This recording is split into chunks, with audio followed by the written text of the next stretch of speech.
Yo, it's Ant, the spokesman, man. We back. Another edition of Urban Politicians TV, UPTV. Make sure you pivot at all times, man. Had to come tap in. We outside once again, H-Town, Texas. I don't know the date. I forgot. Is it the 25th? Y'all tell me in the chat, man. Shout out to all the supporters, all the people that be tapped in. Y'all know what it is. This is the vibe stream, not the live stream. We come to spill the real. Y'all turn it up. Give me a mic check. Give me a mic check. Give me a visual. Give me an audio check. Let me let some people get up in here. Y'all get up in here. Sign in, man. Tap in. Let's get to it. Let me let a few more people get up in here. We gonna spill the real. We got a lot to cover. I think I just missed something I wanted to put out. Shout out to Millennials Mindset Channel. Go find out. Go support my boy Cito, man. Go support my boy Cito out there in Cali. Most definitely mandatory. Y'all turn it up, man. Turn it up. Shout out to that whole field, bro. Everybody that went to that field. Shout out to everybody up in the chat. Let's get to it then, man. Before we get started, I want to once again, we got some new information on the Jocelyn Nungaray case. It made national news across the country. 12 years old, kidnapped, raped under a bridge in Houston. In my neighborhood that I grew up in, a spot right across the street from a store I'd have been to 1,000 times. This is a real global thing. National. I said global. National storyline now. This is a national storyline. You could expect Donald Trump and Biden to speak on it at the next presidential face-off. That's because it was done by two migrants that were illegals. They were caught coming into the country, and they did this and had ankle monitors on at some point in time. Only had been out here for 3 weeks. They had an apartment, and it's walking distance to the store, and they seen her, and they said that they got all this on video and stuff where they could see them walking her, and they ran a little game on her, put their arm around her and stuff like that. And one of them told on the other one. They didn't even try to deny it. One of them put it off on the other one, and then the one he put it off on just went on ahead and admitted everything. One of them say he didn't do nothing. He said he said he only did something. I can't remember what he said. But they killed that little girl, man, and threw her in the water. And my boy just told me that supposedly he's supposedly admitting that he threw her in the water to get rid of the DNA, and they had already put that out there. That's why they did throw her in the water. So, her mom is young. Her mom is only 27, man. So you got to know, when you see her mom, that's really not just her mom, that's really her friend too. Because I think if her mom is 27, 28, either way, her mom is young. You could tell she's a teenage mom. So her 12-year-old daughter, that's really her not just losing a daughter. They grew up together. Just know that. If you had your kid at 14 and you're in your 20s now and your kid is now 12, this is like somebody you grew up with. So devastating loss, devastating story, and it's political now. It's going to be used as a political conversation.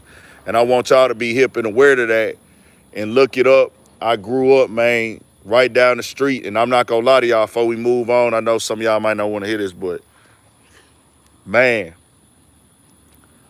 the migrants are standing out now. I was there. I was at the site.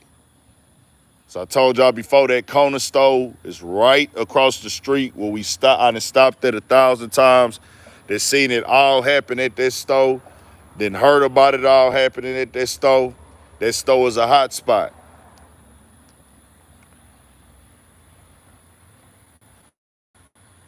That girl was walked to her death not even a block away. This is right across the street in a few hundred feet, right into the bayou. Right up the street is in a street called North Borough. The next block is North Borough. It's a long street full of apartments. I stayed on that street at one point in time, and I grew up there in that whole area. I grew up over there, but I stayed in North Borough early elementary with my pops for a little bit. He had an apartment over there, and I'm out there at the site where it happened at, and I'm trying to record, do the video, and I looked up for a second, bro. And people coming up from all over. You got mothers and daughters coming. You got our classmates coming. You got dudes bringing their daughters there, just, devastated by the story. It impacted a lot of people. People all over the country speaking on it. I seen a group of migrants walk by, bro. I seen a group of migrants. It was like 5 of them. Maybe it was a pack of them. They just walked by. And I'm saying, like, you see this whole little site with the balloons, her name, and the way they just kind of looked at it real quick and kept walking. Like, they didn't even stop. They didn't even pay attention. They just, like, looked to the right and kept walking and, like, whatever. And I was like, do they know? In my head, I'm like, do they know? I'm like, do they know, bro? Did they know that this is what this site was and they just didn't care? Or were they not aware of all these balloons, her name spelled out big as day, Jocelyn? Did they not know what happened there, or did they see it and was just like, who gives a fuck? So I don't know, bro. Condolences to Jocelyn once again. Also, prayers and condolences to Foolio's family. Shot, killed, 26th birthday. Celebrating it. I think his birthday had already passed, but he was celebrating his 26th birthday out in Tampa, Florida. He's from Jacksonville. Um, Condolences to his mother, his family, his loved ones, and people going through that. We'll tap into that a little bit. Really not too much to really say on it. You know the storyline. Either side, whatever. I always say condolences, bro, because I tell y'all, on this internet, we not involved in these wars. We have nothing to do with these wars. We not having nobody coming to hunt us down. We ain't got nobody shooting at us. We hear the music. We hear and see what they put online, things like that. But we not affected by this in the way that they family members are on either side of these things. I just pray that we get past this point in the culture and the lifestyle that we live as niggas out here, as people out here, as humans out here, to where we can get back to value in life, bro. Because what has to be known and understood is only one thing we can guarantee when you pass away. Only thing us in the flesh can guarantee, because we don't know where your fate is going to go. That's between you and God. We don't know if you're going to heaven. We don't know if you're going to hell. Only thing we do know is what you leave on this earth. And what you leave on this earth, bro, you leave pain behind. You got people that love you no matter what. You got a mama that love you no matter what. And if you inflict pain and disrespect to other deceased people, it keeps a back and forth going to where now your family got to deal with that pain. They got to look at that now. So I just want the people to understand that, and let's get better as a people, bro. And I've been saying it, and the Jacksonville police spoke on it, and I'm going to play that clip in a second, and we'll get to that. Big shout out to Kyrie Irving. Kyrie had to pop out and show niggas he still on what he on. Kyrie, go to his Instagram story. Kyrie had to pop out and show niggas I'm still on what I'm on. The message is still about raising awareness to my people. He thanking God for that. He put a few posts up. and everything like that.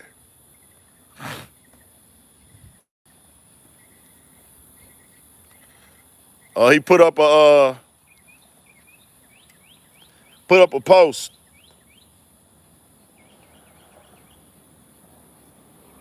Put up several posts, and I missed one of them. I missed one of the big ones, y'all, and I don't want to stop the live to go get it. Hold on. Fuck, man. There we go. He said, we have no friends. He put that up in his story. We have no friends by Dr. John Henry Clark. Then he said, I don't mind differences of opinions. I do mind hate. He said, all power to the people. This is on Kyrie's Instagram story. You can kill a revolutionary, but you can't kill a revolution. You can jail a liberator, but you can't jail a liberation. Fred Hampton, power anywhere there's people. He in his bag. And this is who John Henrik is, y'all. Africa did not, people that came into Africa did not come to do Africa any good. Who are you kidding about friends in the world? Damn it, if you want a friend, look in the mirror. Nothing that ever came from the European mind was meant to do anything but facilitate European domination of the world. And I said there's no exception. Now, Africa has always and still is the prize for the whole world. We as a people have always been the world's richest people, culturally rich, mineral rich. We have always been the prize because we have always had and still have something that other people won't, think they can't do without, and don't care to pay for. No one has ever returned any favors to us. As a people, we have always been hospitable to strangers, mostly the wrong strangers. And what we have to understand now is there is no European answer for African problems. Either Africans find a solution to African problems or there is no solution. And if you don't find a solution soon, you go back into slavery. And all this work. So, Kyrie, that's some of the quotes that Dr. John Henry Clark said in the We Have No Friends speech. There is a conversation of black Americans right now on the internet. We don't have to sugarcoat it. The de-alienation conversation, if you hip to that with the FBA talk, a lot of people get sensitive. A lot of people get in their feelings, but man, we ain't got to sugarcoat nothing, bro. Like, this ain't no hate being spread. This is just real being spread, bro. Like, we just spreading the truth. Let me let the airplane go by real quick.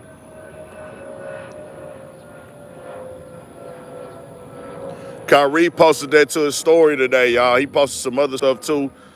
Kyrie Irving, they thought that they had him and he was off the revolution talk. He was off the standing on what he believed in talk. No, he's still on that. He's still on that for you niggas that thought he wasn't. See, I expect certain people to think that he need to shut up and dribble. Nah, bro. If that nigga feel away, get it off your chest, Kyrie. I'm supporting it. If he feel away and it's about us raising awareness and understanding our value as a community, as a people, I'm with that.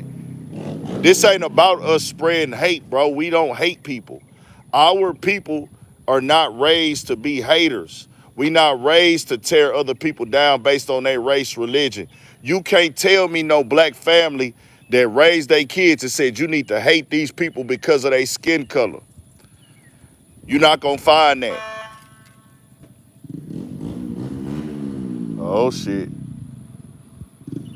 Somebody got pulled over, y'all.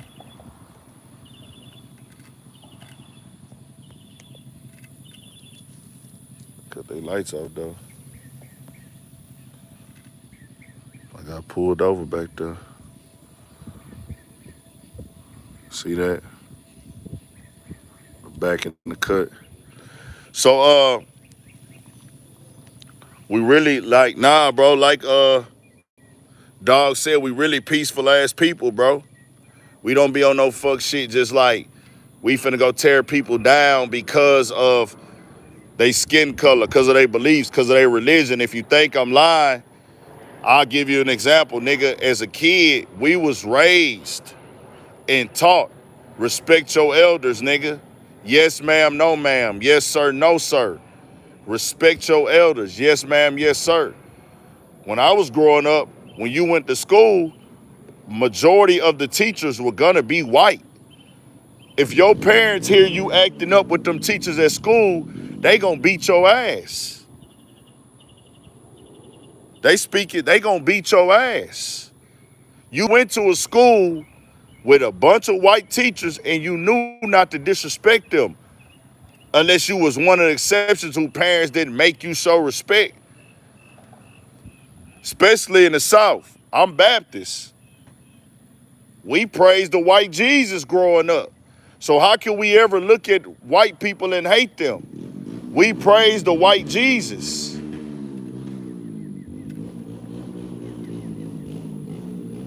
So we not even gonna sugarcoat that conversation no more. It don't matter how these people feel. It don't matter what these people think. It don't matter, bro. We don't do that. And we not letting nobody put that narrative on us because we gonna get into this hip hop conversation of who invented hip hop and who created hip hop and who was participating in hip hop. There is a difference. It just is what it is. People are not gonna like it. People are gonna get offended. But this ain't us tearing nobody down. This is just us keeping it factual, bro.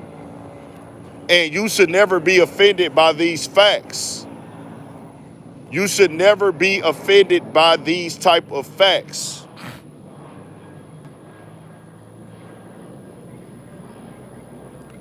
LaQuisha Burnham. Crazy because I had that conversation in the title and I forgot, y'all. Studio 56 podcast. We had some technical difficulties on Monday. It was streaming slow. It was dragging. I didn't want to put that out with that quality. We should be back on point on Monday with Studio 56 podcast. Y'all get over there to that channel and go subscribe. But we was going to talk about that topic, so I'm glad you asked that, LaQuisha. What you think about people saying Kendrick milking the Drake win? What about when it was done to Meek Mill? Those are stands and fans. Those are stands and fans. A stan is an overly invested fan who is not seeing past the artists that they care about and they live in delusion. I'm a fan of a lot of people. I'm a fan of a lot of things, but I'm not nobody's stan. A stan is somebody who is delusional. They overly invested. They will lie and push propaganda and campaigns to fit a narrative. Do you think that Drake would stop? Quick answers, y'all, in the chat. Would Drake stop if he was in a position of Kendrick? Or would he keep trolling and keep going? The biggest song of the year, do you think he's not going to shoot a video for it? The biggest song of the year when it comes to impact and streets, club, meaning, eyes, people dancing. And I'm talking about, I'm in Houston, bro. The first time I heard that song, I knew it was a banger. The first time I heard the song, I said, this is a banger. Drake didn't let up on Meek Mill. Drake kept it going on Meek Mill. And them disses didn't stop right away. Meek kept rapping. And there's some people that don't remember. I remember that time because I didn't choose sides in it. I did feel that Drake won. Everybody felt that Drake won. Drake dropped 2 records. But the social media, he went on tour. He was wearing the shirt. He was clowning them. But people have selective memory. And the industry turned on Meek. The industry turned on Meek, bro. People didn't want to be seen with Meek Mill. Kendrick just popping out, doing what he do.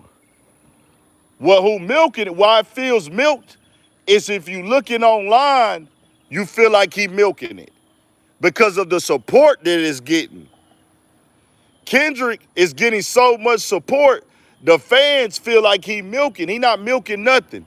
What did he do? We did a rap battle. We did 5 songs apiece. We did 5 songs apiece in the rap battle. With our 5 songs we did, my opinion, just rap, hip-hop, impact, replay, hearing it in the streets. Kendrick Lamar won, song for song, 5-0. When it comes to me rapping at you, trying to disrespect you, trying to clown you, we go back and forth with that, round for round. Kendrick took that 5-0 on some rap hip-hop talk. So, he did the songs. Kendrick didn't make one social media post. Kendrick only posted the music. He didn't post nothing else. Kendrick only posted music. That's it. Now, some of the getting posted to the blogs, his team was putting that out there. That's what you do. You advertise, you market. Drake is doing the same thing on his side as well. No, they had 5 songs. First song was First Person Shooter with J. Cole and Drake. That was Drake's first song. Kendrick's first song was Like That. His verse on Like That. Drake's second song was Push Ups. Then Drake dropped the Taylor Made freestyle. That was 3. He was expecting Kendrick to not rap. So he dropped 2 songs real quickly. Trying to taunt him, begging him. He was taunting Kendrick online for 2 weeks. People forgot about that. He was taunting, begging him to come out and rap. Oh, you in that little apartment, you this, you ain't that. You ain't gonna rap. Trolling him with the Pocket Snoop voice. Kendrick, we need you, all that. That was a song and people were cheering that song on. Kendrick came out and said, have you ever played? Well, nigga, let's play. We got Euphoria. Once them lyrics start hitting, niggas start waking up. That was only Kendrick's second song, though. He then comes with 616. He's very calculated. He's very smart. He come with 616. Drop it at 616, nigga, 6 in the morning. Another bad motherfucker hip-hop song, just rapping, spitting. You got a mole in your cap, nigga. What happens? Later that night, Drake comes with a song, Family Matters. That's Drake's 4th song. That was supposed to be the knockout. Well, we calculated, we anticipated, we ready for war. I got Family Matters on the follow-up, nigga. I'm dropping that. We gonna shut all that Family Matters stuff down. Cool, you did that, you did this. 5th song. Kendrick said, I'm not done with the nigga yet. Not Like Us. Instant hit. Everybody going crazy over it. Undeniable hit. Undeniable hit. It is what it is.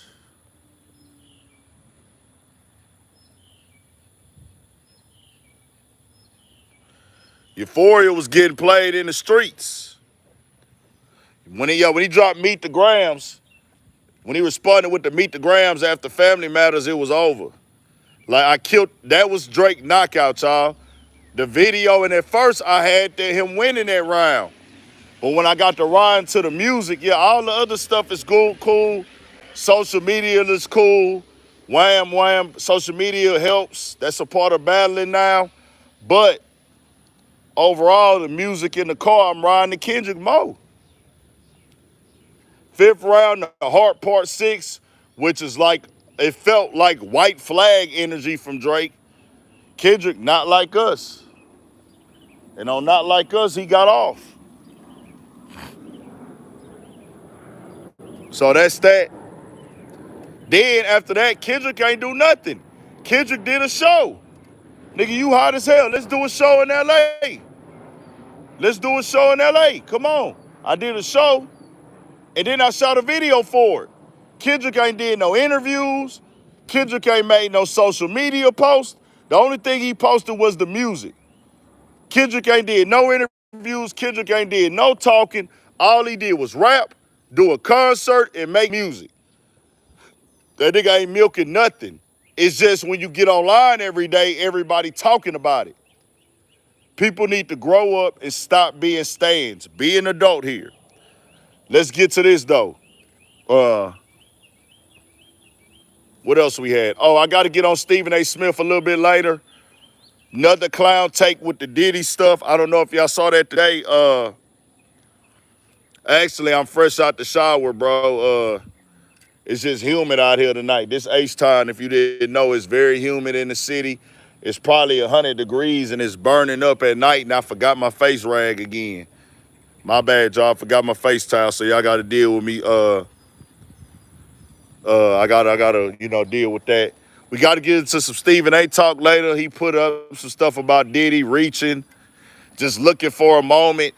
His producers and his team, they keep proving to us how out of touch and how he doesn't know what's going on in the culture. Stephen A. Smith is out of touch. What he does is he reads scripts. Stephen A. Smith is a script reader and a yeller. He says a lot to say nothing. Heartbreak Kid. We're going to get into that in a second. Said he strongly disagreed with KRS-One. I mean, if you Black American and you're not, if you just keeping it 1,000, we can look at the reality and the logic of this conversation. Anybody with reality and logic would understand the difference of creating, helping create, and actually creating and really just participating. It is what it is. We talking American culture here. No, I'm just saying that nigga Stephen A. Smith just be yelling and not. It's a difference if you yelling and hollering and loud and you got a real point. You doing this Diddy stuff, you made a whole post, and I guess his team, I know his team. Stephen A. Smith is not getting organic posts on the Shade Room. His team is paying for those posts, if I'm not mistaken. I could be wrong.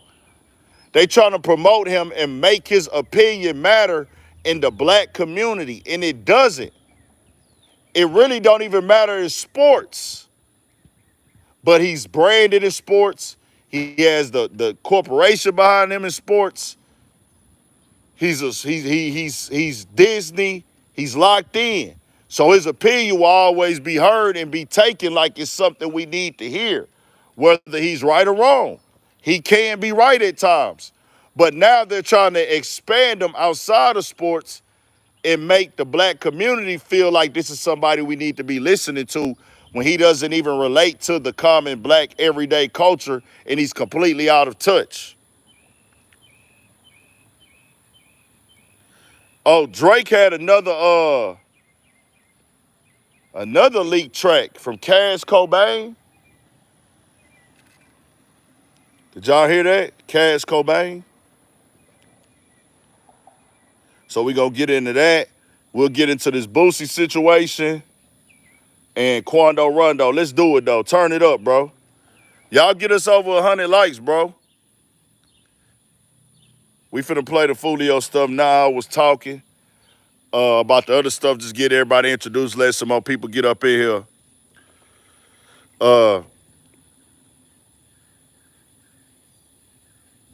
Nah, I be having a face towel, bro. I be having a face towel.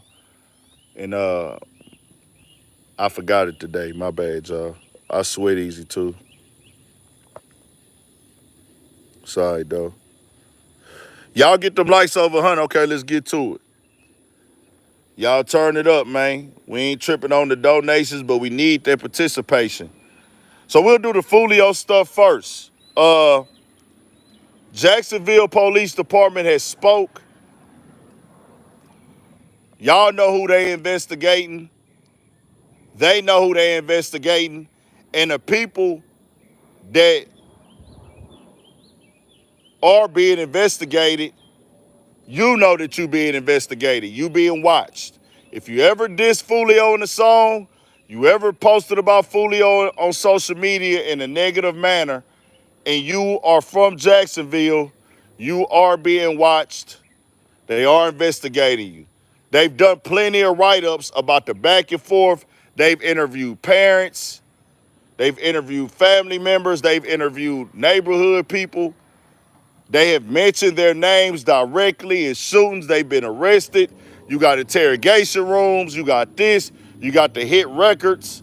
They know it all. And they know who they are.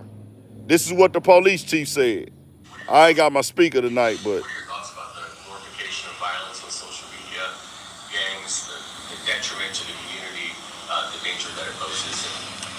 I mean, unfortunately, I think the young people think this is a game, and there'll be comments about this in the statement that I make, and they make it like it's a video game. It's not. This is real life.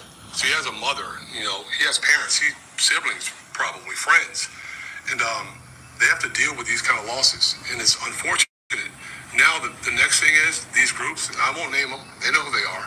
We're not going to tolerate any retribution, any revenge. We're going to watch. We're going to be around, paying attention to what's going on. But it's unfortunate. It should never happen to our kids. And I've never seen. And they got somebody else. So much devaluing of human life. This cop getting everything, it's like it's fun, and they talk about it in rap videos. Bro, this cop on everybody next tonight. Doesn't make any sense.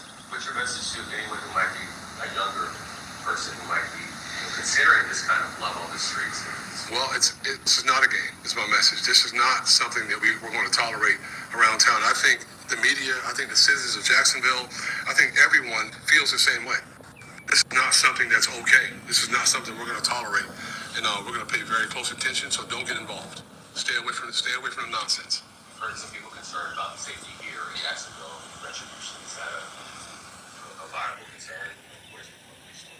So I can tell you that I made several phone calls and discussions with the undersheriff and staff members about paying very close attention to certain groups that I know are clashing with one another. They know who they are. I heard that. He said they know who they are. We are going to pay very close attention. They're paying attention. That, we're not going to allow you to just arbitrarily run around and spray bullets into people's houses and cars, and it's just something that we're going to pay very close attention to, and I want the public to be vigilant. Pay attention when you see these things going on. Look, the social media world is called meta for a reason. It's make-believe. It's not real life. Real life is what happened to Foolio yesterday. And that happens, and it should not happen.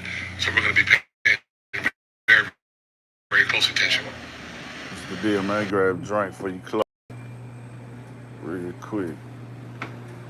Yeah, I'll shut it down. Gotta get everything cleaned up. Yes, I did. Yeah, about to lock it down. Man, them police been getting everybody over here tonight, man. The people be speed or they just be? They do? Yeah. You ain't lying. That's like 3 people in less than 30 minutes. That's crazy. My bad, y'all. Hold on real quick. They yanking everybody up. I had to get some stuff together today. That's why I ain't even leave the crib. Well, I ain't leave the area.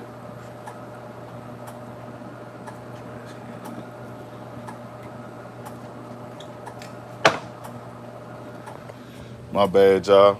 But that was the Jacksonville, deputy or sheriff or something right there speaking. He said they know who they are. We watching them all. Everybody involved. Appreciate it, man.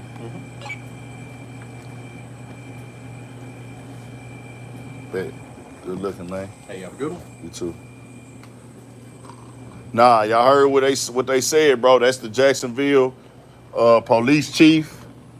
Man, they got whole write-ups and news interviews about.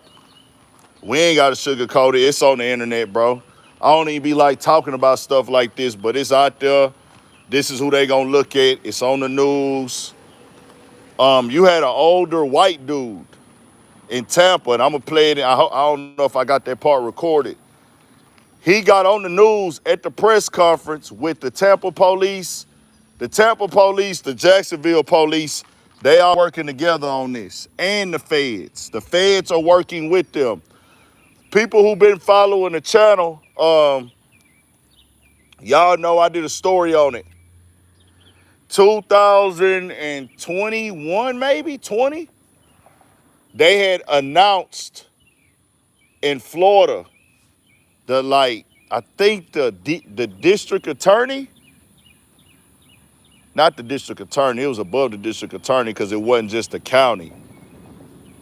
Some got passed in Florida where they could charge record company crews or record labels as gangs. And the first major people that got hit with that was Glock 9 and Hot Boy. That's why they went to the feds. It's a lady that pushed that. It's something that happened in Florida where they said we're going to start charging record labels as gangs.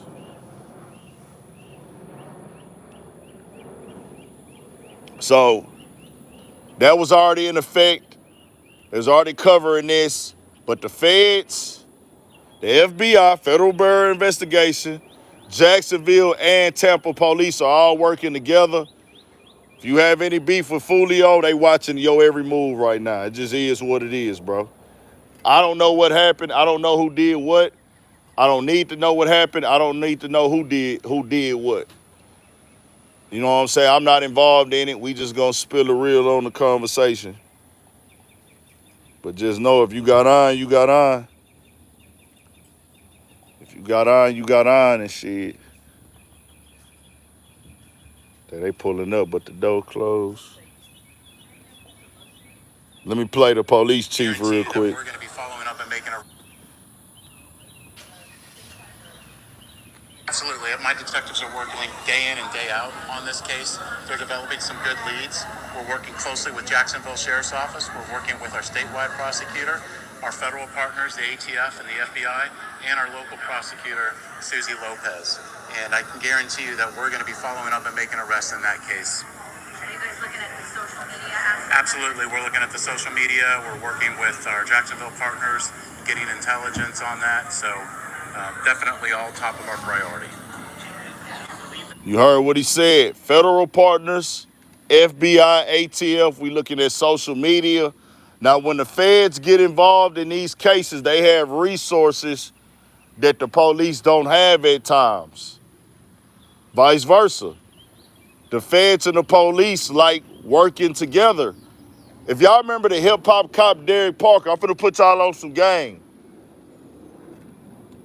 Hip-hop gang unit was in New York. New York had a hip-hop gang unit at a point in time. I know they was real hard on that nigga like Jim Jones. They was real hard on Jim Jones at one point in time. But hip-hop police was a real department and group in New York. And when hip-hop police was active, they was watching all the rappers' moves, trying to catch them slipping, all this other stuff. Derek Parker, and he does interviews from time to time. I know he been on Queen's Flip. He been on Vlad, AGTV. And man, he was talking to Vlad. No, he talking to AGTV. And he had told AGTV about how the feds would volunteer to come help him. The feds would volunteer to come help him as an NYPD officer. He said they like to go along with him, and he said he liked to help them because on certain situations, they can use some of his information that he had with dealing with certain people on the streets or in the neighborhoods and information that he was aware about the people and things like that. So the hip-hop fed, the police at that time was working directly with the feds. And he was like, man, I like working with those guys. In other words, they like locking niggas up. That's what he's saying. We like locking niggas up. We like locking niggas up.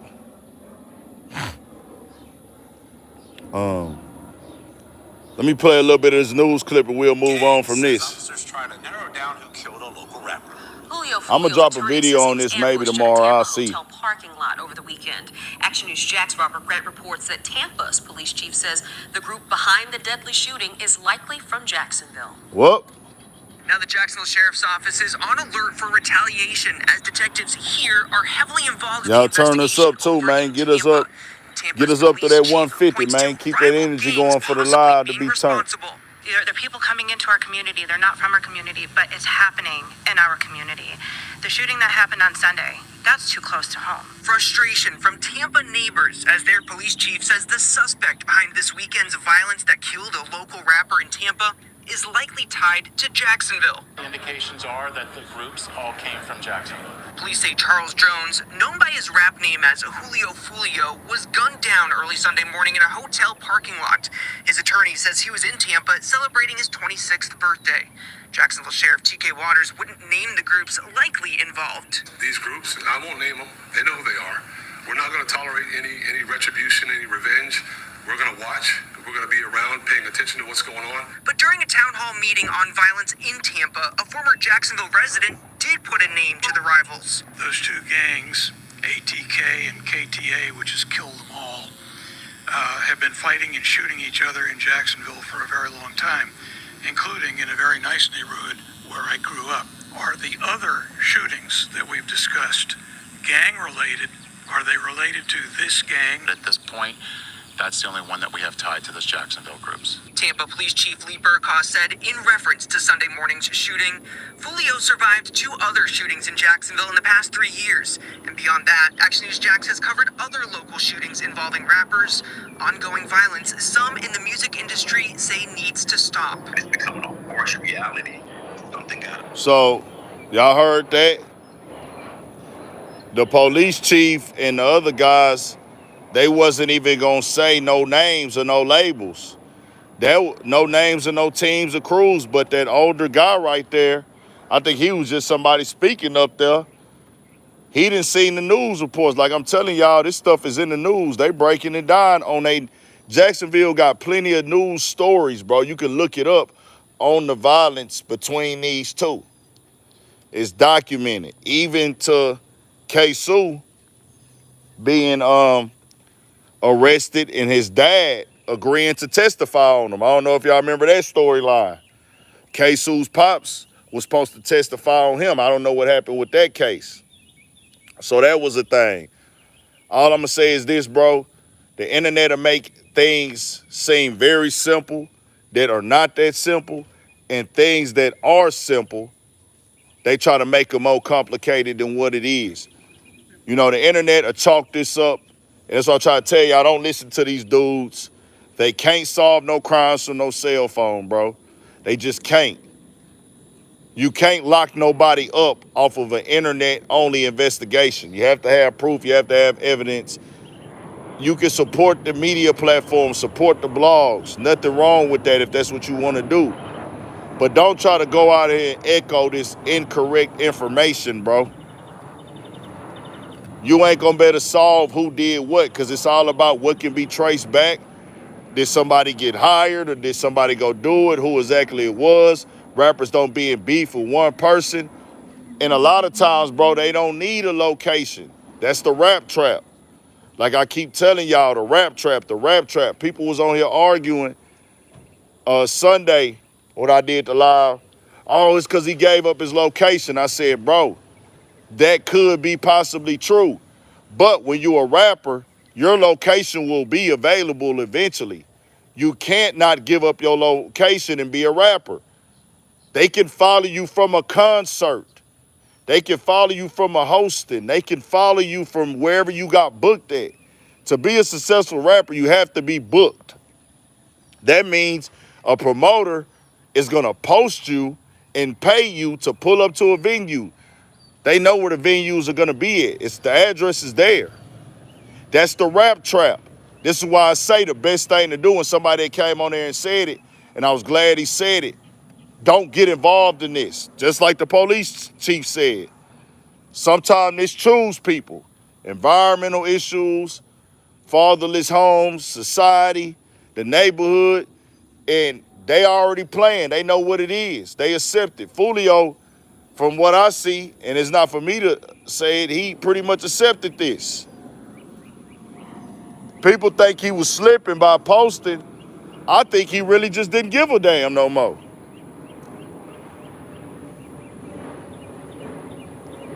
I think he didn't care no more. If I'm keeping it 1,000, I think Foolio didn't care no more. He know what it was, and what people got to understand, this ain't Foolio first time being shot at in Florida. He's been shot at multiple times. Other people that are around him been shot at. He been shot at in other cities. They ain't gotta have your location to get up on you, bro. You don't have to post your location for somebody to get to where you at. You don't know who in this world. You don't know who connected. You might think you chilling with some good niggas that's 100. A nigga cousin or second, third baby mama girlfriend can see you over here and say, damn, I know where that nigga at. You ain't posted your location though. Don't nobody know where you at. They leave out, get on their phone. Hey man, that nigga up here right now, man, send them boys through. Man, what they want for, what they want. Nigga do 10,000 on the hit. Nigga do 5,000 on the hit. Just depends on the quality of the niggas. We gonna talk about it since everybody don't know the real. Some niggas will go do it for free for a favor. Some niggas owe niggas favors. Hey man, go get that one done for us on that other one we did for you. This how it is. This the streets, nigga. The streets don't have no black and white perfect rollout.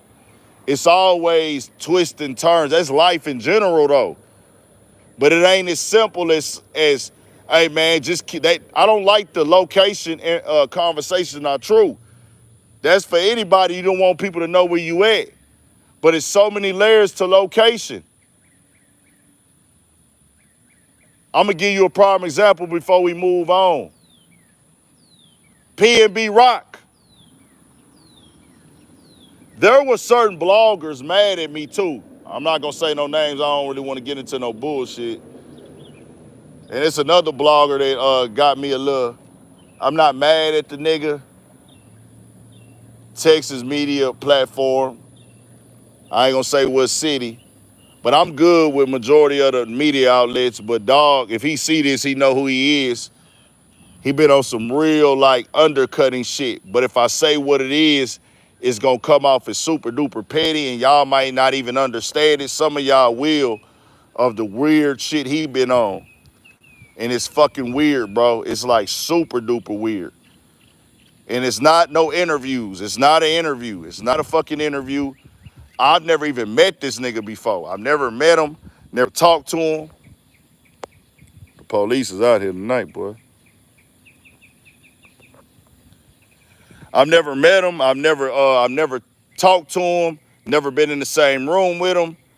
But he just been on some super duper weird shit with a nigga for months now. And it's getting to a point where I'm like, I ain't feeling that shit. It's just showing me that you're not a nigga I can respect.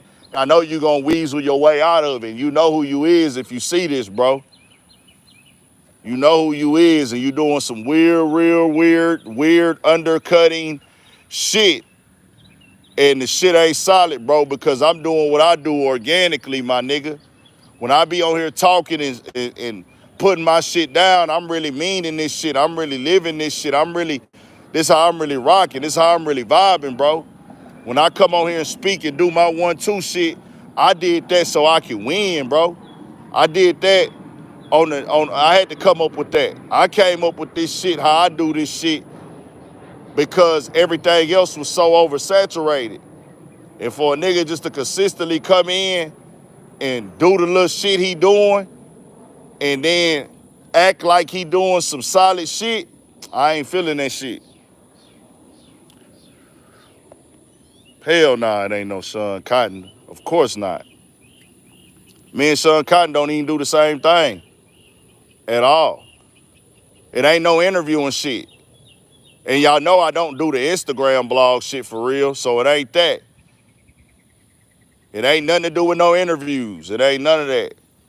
It ain't about no interviewing. It's some little shit y'all might not get. I just need to let y'all know And he be watching this shit, so he might see it. Hey, bro, I know what you're doing. You know what you're doing. It's blatantly obvious. It didn't happen several times. I'm talking about more than 5 or 6, nigga, 7, 8 times.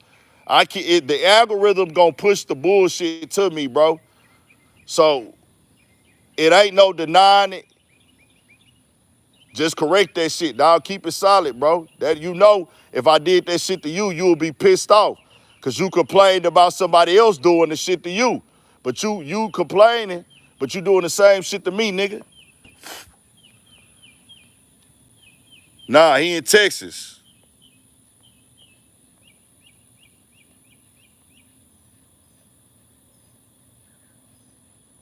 He in Texas. And it's not it's not a nigga on doing no interview type shit. It's not no interviewing content. But he know what it is, bro. He know what it is. And I've never met the guy. I've never been in a room with the guy. We ain't never worked together. So I can't respect that, bro. I can't respect that, because if you want to get in contact with me, you could have.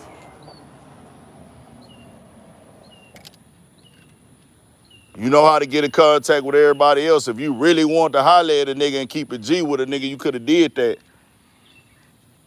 I got sidetracked a little bit, but I'm really just saying all this, man, to say they told me this shit wasn't gonna be cool years ago.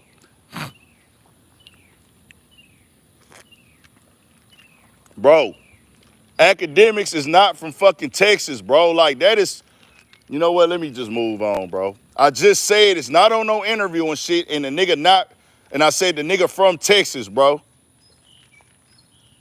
I'm just really saying it so he'll know, so maybe he'll stop.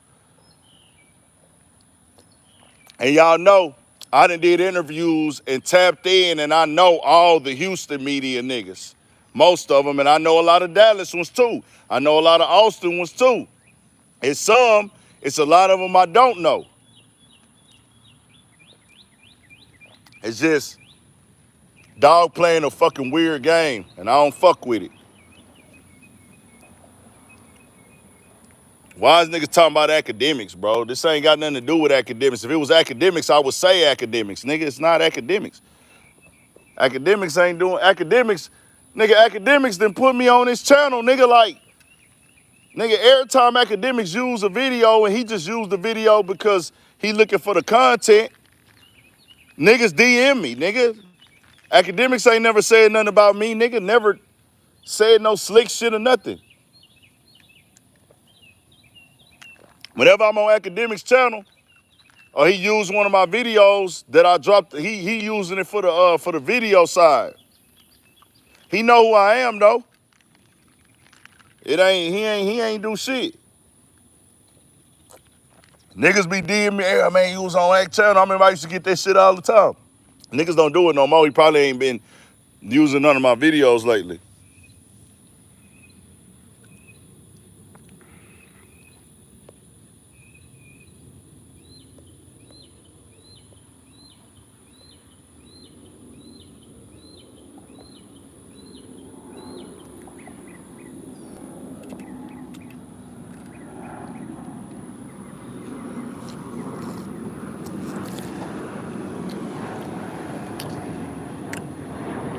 It ain't no Duke Pharaoh. It ain't no Key Talk. It ain't no Key Talk. It ain't no Duke Pharaoh. And it ain't Trey 600. I done met Trey 600. Me and Key Talk, we don't even do the same style or nothing. It ain't no Key Talk. And Duke Pharaoh done been on this channel before. He just be talking big shit. It ain't him either though. But we'll move on from that. Let's get back to the conversation, man. We losing the people now. It ain't none of them people y'all named. Y'all didn't see it. And that's how they do. They do this type of shit good that they do, and they hide it. They motives and what they own for real. But I'm really just saying this shit for him. I need to get that off my chest. Like, bro, you on some fuck shit for real, for real. You on some real life fuck shit with a nigga. That shit weak. That shit lame.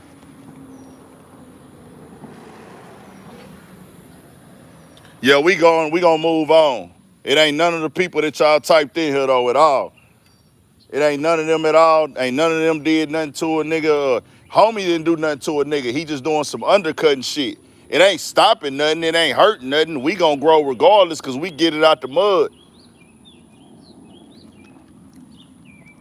So with Foolio,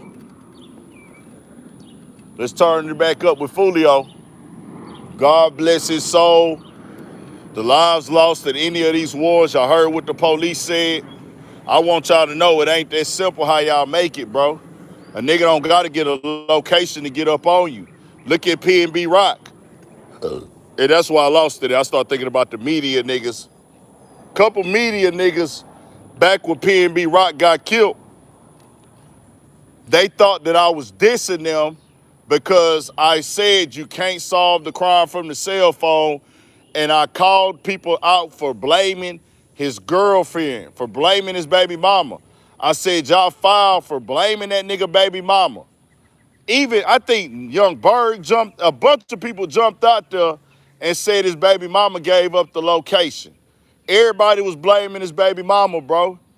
Everybody was blaming his baby mama. I said, bro, how y'all solving a crime in less than an hour? How do y'all know? Y'all niggas at home.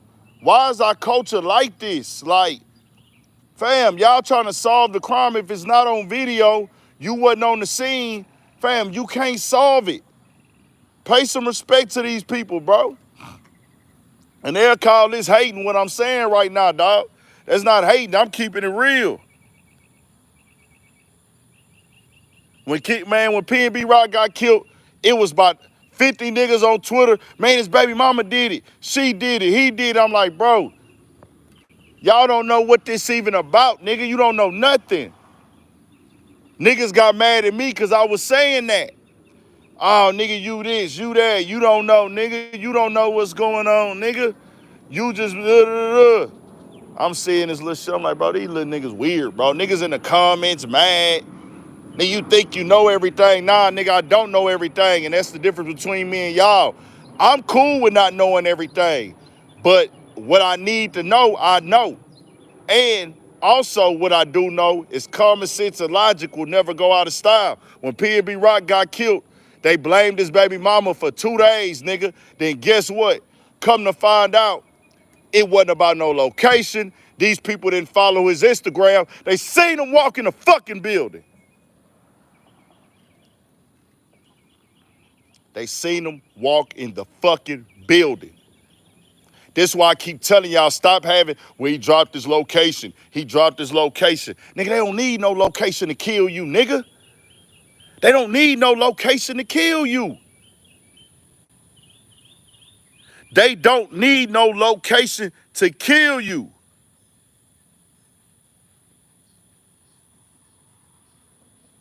They seen him outside.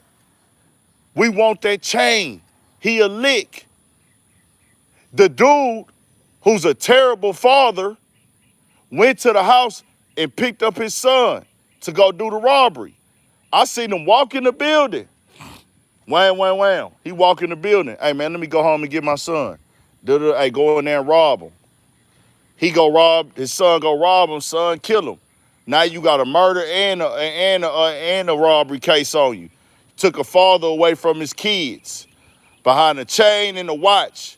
And I think he robbed a nigga girl too.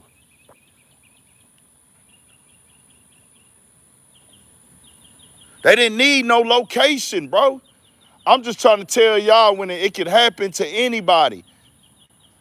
It can happen to anybody. They didn't need Foolio location. That wasn't his first time being shot at. So that's that.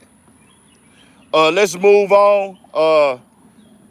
What y'all want to do, bro? Y'all want to do God bless Foolio's soul, condolences to his mother, and anybody else lost their life in this storyline.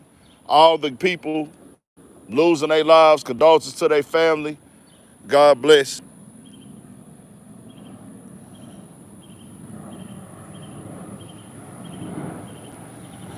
Yeah, Victor.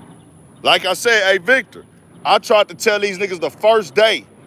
They argued with me, Victor. I said, bro, he posted, it's part of what they call the rap trap. Shout out Ayo Kaseko, big facts. Ayo Kaseko, big facts. The rap trap put you in situations to where you have to put your life on the line to get money. You have to do things to benefit yourself as a rapper, but they hurt you in the end. That's the trap. The trap is he blew up off this drill music, but the money he got to make off the drill music, he has to do venues. But when you do venues, guess what? Your enemies know your location.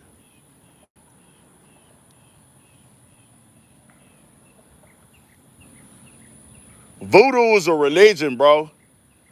See, some people have the misconception that voodoo is about demons and all that other stuff, bro. That's not really what the other side of voodoo is. Like, it ain't really just demonic like that. That's just somebody's spiritual, some people's spiritual religion.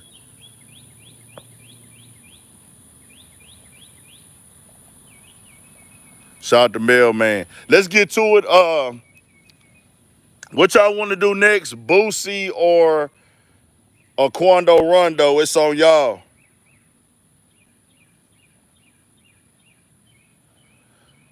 I don't even know if I don't even think Foolio. I don't know for sure. I can't confirm. Y'all can look his music up on y'all phone. Somebody can look that up for me. I don't think he signed to a major record label, bro. I think he was damn near on some just distribution shit. Maybe he did sign to somebody. Boosie. Okay, Boosie got his federal gun case dropped. I'm pretty sure y'all all seen him cut off the ankle monitor. I did a video on it. What happened with Boosie makes sense to me. What happened with Boosie makes sense to me. The case was dropped on the state level. It was already over. The feds jumped in and picked up the case. So for some reason it got dropped on the state level. They felt that they didn't have enough evidence. The feds thought they was gonna go for it when it was multiple people in the car. Boosie never got caught with that gun on him in hand in his possession. That's one. That's what people didn't realize. When you got lawyers, you got money, and you got people around you, and you hire security, and you are moving with a legal job. Boosie is a rapper. Boosie makes music, rapping, and doing shows. He makes legal money. He's a businessman. So, Boosie has the image of a rapper. Boosie has the image as this or this or that. Boosie is making this type of music. But guess what? On paper, Boosie is legitimately documented as a multi-million-dollar business. Do y'all get that? So with that being said, y'all can paint me out as Boosie as much as y'all want to in this courtroom. Paint me out as Boosie all day. But this paper gonna say this LLC, this, and that. Hey, I got a good lawyer. This ain't for everybody because everybody can't go in there with these type of lawyers. Everybody can't go in there with these type of lawyers.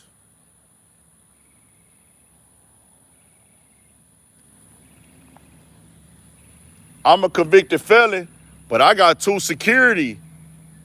I got paid security in the vehicle with me. Boosie got paid security in the vehicle with him. It is nothing for them to say these guns are ours. That's simple. Do y'all get that? Now, I don't know their records. I don't know their situations. I don't know how the Cali gun laws work for them two. We know Boosie, he can't have a gun. But they was trying to say the gun was so many feet away, or so many, like it was close to him in the car. But if the other 2 dudes say, man, that gun is ours, what are we doing? It's other dudes in the car. They were security. Boosie got money to pay the lawyer. Worst come to worst, And I don't think it had to come to that. I'm just saying, I'm just throwing a scenario out there. Don't take this for concrete. I'm just saying, Boosie can say, hey, man, one of y'all take that case for me, bro. Not even the case. You ain't got to go to jail. Just say it ain't yours. You ain't even got to go sit down. They going to let you go because you ain't got this on your record. You could go just say the gun was yours, even if it ain't. Am I right or wrong? Am I right or wrong? Boosie wasn't robbing nobody. Boosie wasn't killing nobody. Boosie, somebody should be in there. He wasn't robbing nobody. He wasn't shooting nobody. He wasn't killing nobody.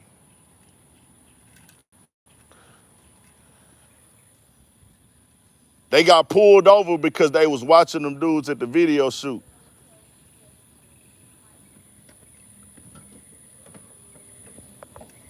Y'all can look at it how y'all want to look at it. I know the storyline that the internet want to run with. The internet gonna do the internet.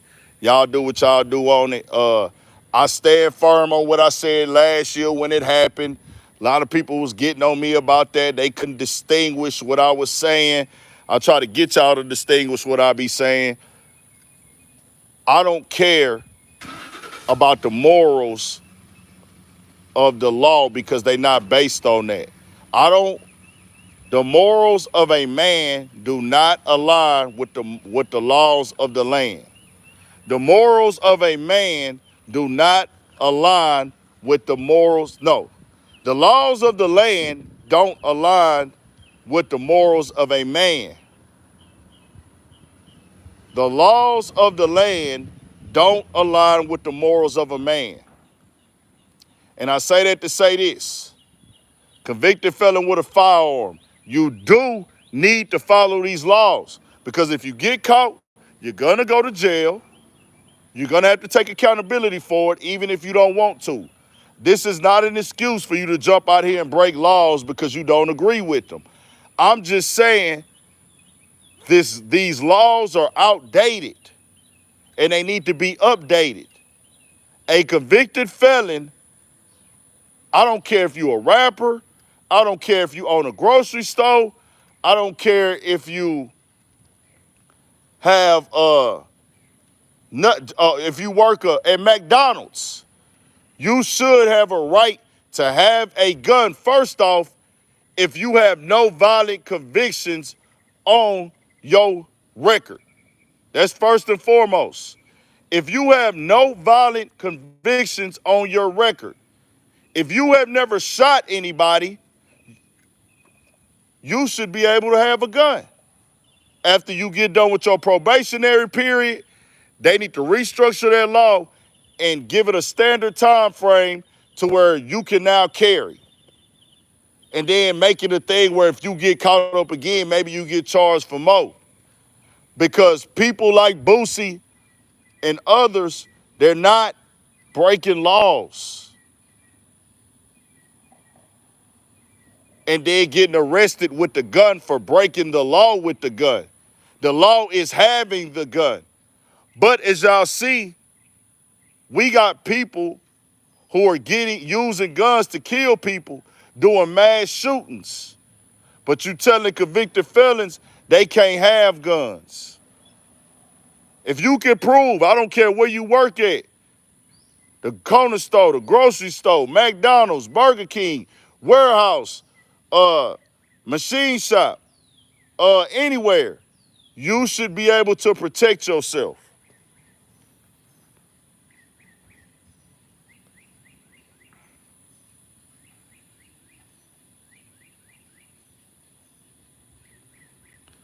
He's a convicted felon. He can't carry it. They have certain states where you can get your stuff reinstated and things like that.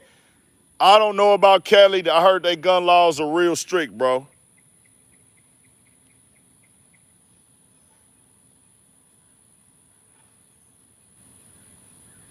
Shout out to everybody tapping in. I'm just speaking on that side of it, bro. I know that y'all have been, most of y'all have been mentally beat to think that the laws in America are based on morals and principles, bro. Y'all been mentally beat that because they say you should be locked up because you're a convicted felon with a firearm. You think that a nigga should be locked up for that. What I'm trying to tell y'all is you have to follow the laws. You need to follow the laws. But just because they said you need to be locked up for having a gun, don't mean you need to be locked up for having a gun if that gun is for protection.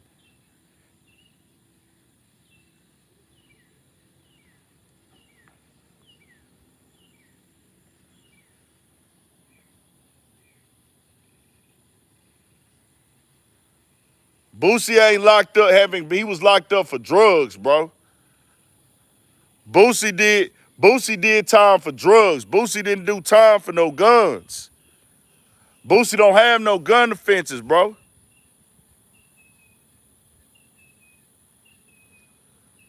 Boosie ain't been convicted of no violent crimes. And this is not strictly for Boosie. Get it out of y'all head, bro. I'm speaking for the whole world. I'm speaking for the country, not the whole world. I'm speaking for America. I'm speaking for America, nigga. I'm speaking for the community. People should be allowed to carry guns if they don't have a violent gun case on their conviction. If you are running a legitimate business, I don't care what the business is, you should be able to protect yourself. Hey, so real. Why? Why is that cap? You are a beat nigga. They have beat you into thinking that that's the way you supposed to think. That because a nigga got convicted of a crime before, he shouldn't be able to carry a gun again. When everybody else got the right to carry a gun. If you don't have to be a violent crime, bro. If you are a convicted felon, period, you can't have a gun.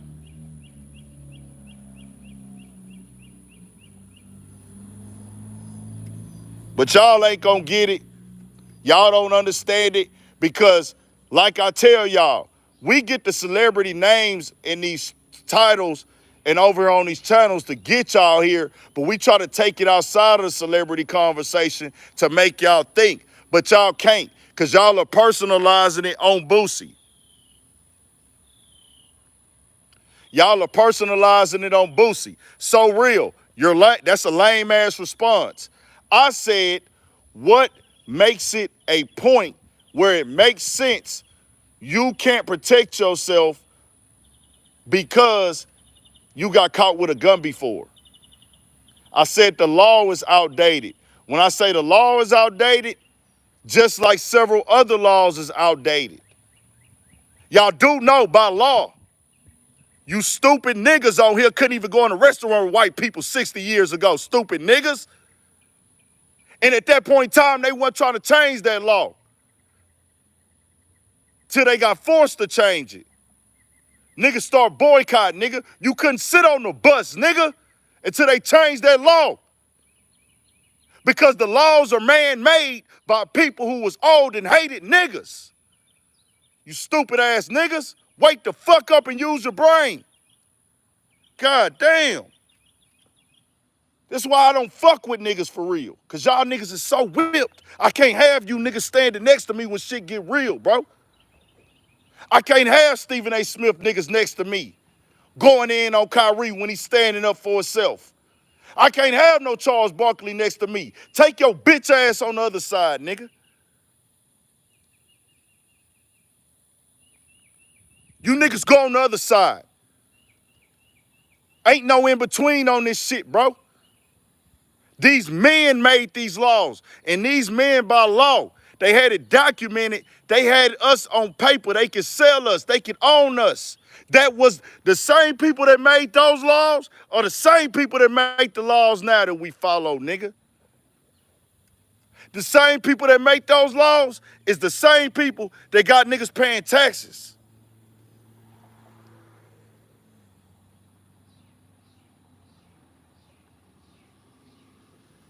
These laws man-made, bro. These niggas ain't gods. God didn't make the laws on this land, bro. These laws are flawed. But y'all niggas so mentally whipped you won't wake up because you focused on who it is. Focus on the message and not the messenger. Focus on the message and not the mess.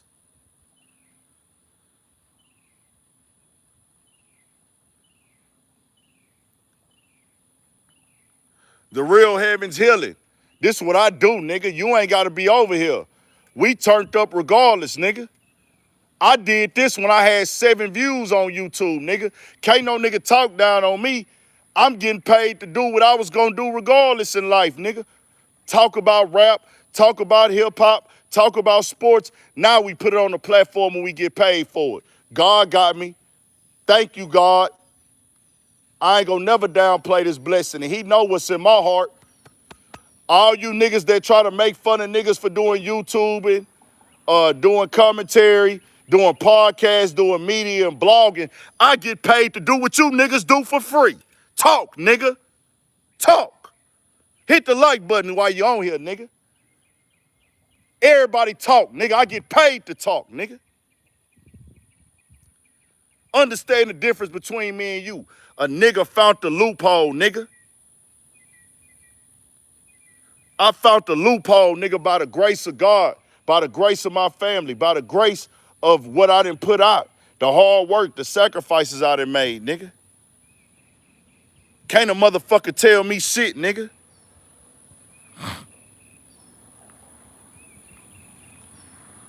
I don't give a fuck, nigga. I don't give a fuck about a Stephen A, nigga. This shit real over here, nigga. Disney don't tell me what to do and say. I don't read scripts. Nigga, only thing I'ma read is the information. Don't no nigga tell me what to say on here, nigga. I don't get no check from no corporate company, nigga. God bless me, nigga. I don't gotta wake up and ask the nigga, can I do nothing? I don't gotta call them and let them know I'm finna go in on Jason Whitlock. Nigga, I get on this bitch and talk, nigga. We different, nigga. You not like me. And like Kendrick say, they not like us. We'll move on.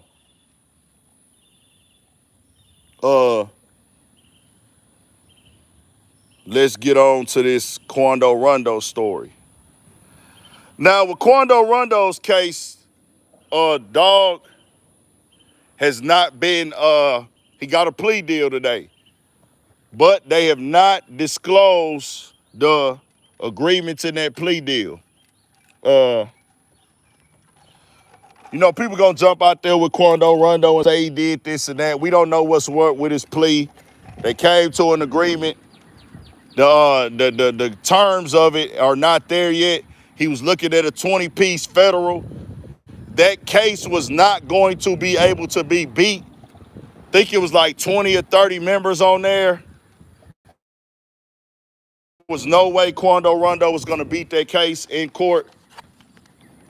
They actually, one of Quando Rondo homies or somebody in their circle, this was said when he got arrested, was a confidential informant, somebody in his circle. Quando Rondo was charged with being one of the top leaders. So he was charged with being a top leader. Quando Rondo couldn't beat that case. You can't go to trial on that. Now, him taking that plea, just because you did a plea deal don't mean you told on nobody. It just depends on what you agreed to. But him taking the plea, I doubt he told. Him not going to trial, his drug charges, marijuana, this and that, his role. It just depends. He might be looking at 5 to 10 maybe, 5 to 10. Shit, if he get a 5, he been on the ankle monitor this whole time. That nigga might go in there for 2 years and be back home. Because I'm pretty sure they going to give him the ankle monitor time. I don't know, though. We'll see. We'll see.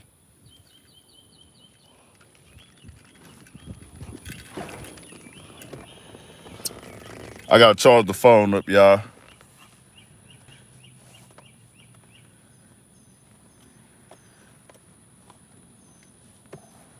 Turn us back up. I know y'all hate when the nigga get up in the car, but fuck it, it's hot as fuck. I'm finna cut this AC on. Gotta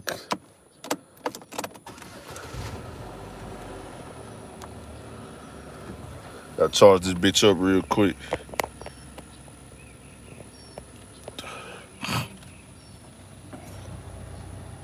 What's the deal? What's the deal? Who fucking with me, man? Y'all turn it back up. We still active. We still outside. We still active. We still working. We still spilling the real on everything, man. We straight. Shout out to Keep It G News, man.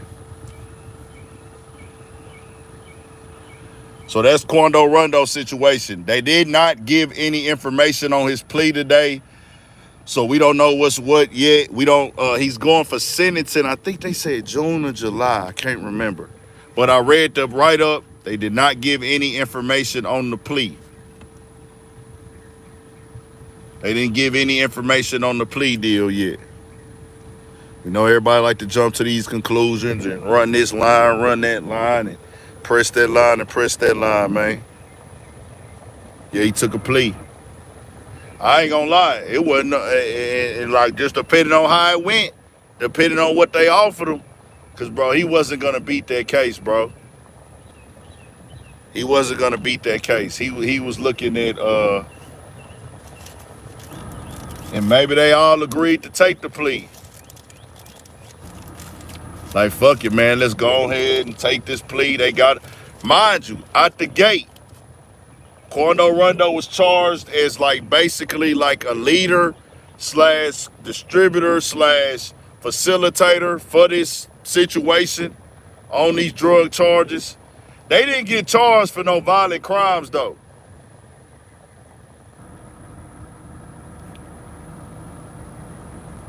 Yeah, his homeboys was telling on him, bro. I saw that shit. I was like, damn. His own partners, bro. They said that, like, they had a confidential informant, bro, on him, dog. I said, oh, that is fucking crazy.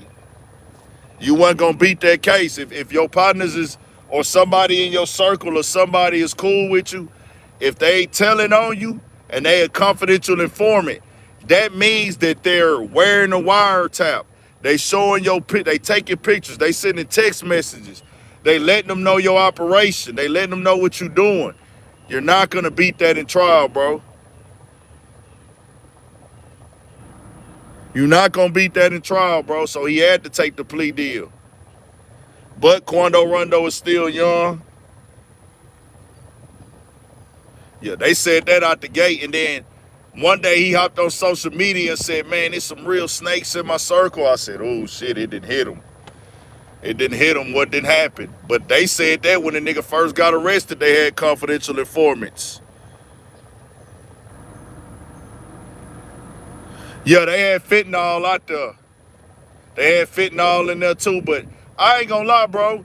When they showed the amount of drugs and they talked about the amount of drugs, yeah, they was doing this, doing that, but I was like, I know fentanyl is real. I'm not downplaying it. And you got to know, if you get caught, you're going to have to face the consequences of your actions. I'm not saying that. But with all of the feds there, nigga, they having these big tanks out there. I'm like, bro, it don't really seem like these niggas had that much going on. They ain't even had no bodies on them niggas or nothing like that, bro.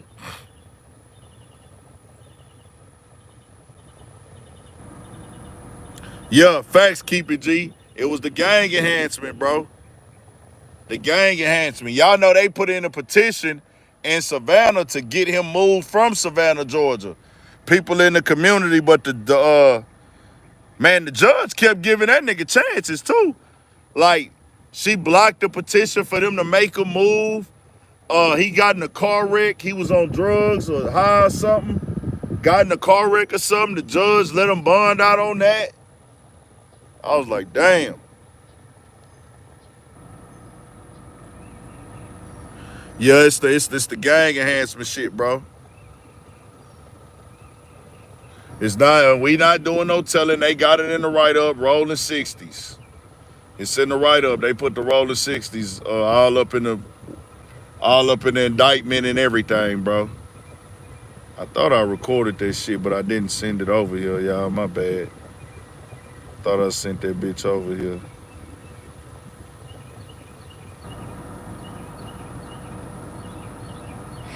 Thanks for being with us This tonight. the Let's get original. straight to that breaking news. The Savannah man, known as rapper Quando Rondo, was arrested overnight by the Federal Bureau of Investigations.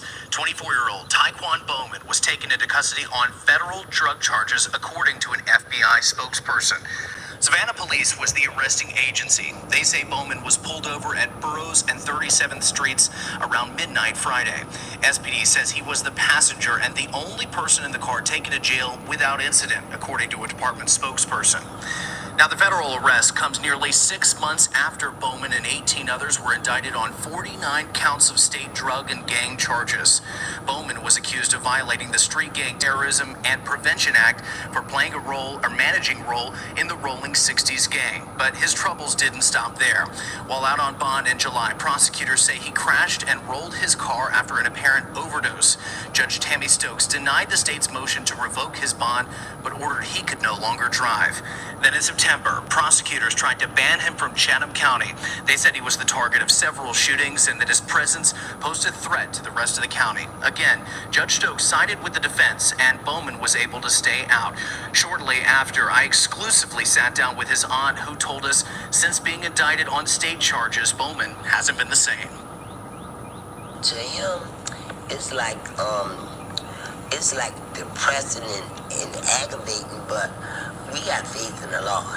We know the law is trying to step in for some reason and trying to wipe them off the map. Now here we are in December, and Bowman is back in custody, this time at a federal facility in Brunswick. That's when the feds first picked it up. Man, it ain't nothing you can do if somebody in your crew tell him, bro. It just is what it is. I know the internet gonna run it how they want to run it, but from the day they made the initial arrest before the feds picked it up, bro, they had already said somebody was telling on that nigga and then telling on his homies. It might not be one of his homies. It could have been a nigga they was just doing business with. But somebody was telling, so that's what come with the game at times, bro. But it's weird, it's wicked, it's rugged, it's rough. That telling is a part of it. What else did I have in the title? Can somebody tell me real quick? I forgot. I want to make sure I get everything out this title out the way. We talked about what Kyrie said. Kyrie is still pressing his line, nigga. He for the people. They thought Tyree was off his bullshit. When I say the bullshit, I mean going against the grain. I ain't talking about like he on some real shit, but he coming with it like, nigga, I'ma let my nuts hang, nigga. I'ma let my nuts hang, nigga. You already talked about Boosie. Boosie good. Gun charge dropped. I explained that. I'm in Houston, Texas, bro. Houston, Texas. The Studio 56 was going down last night. We had some technical difficulties. The computer, the program. We tried a new program last night to bring better quality, and it was dragging the visual.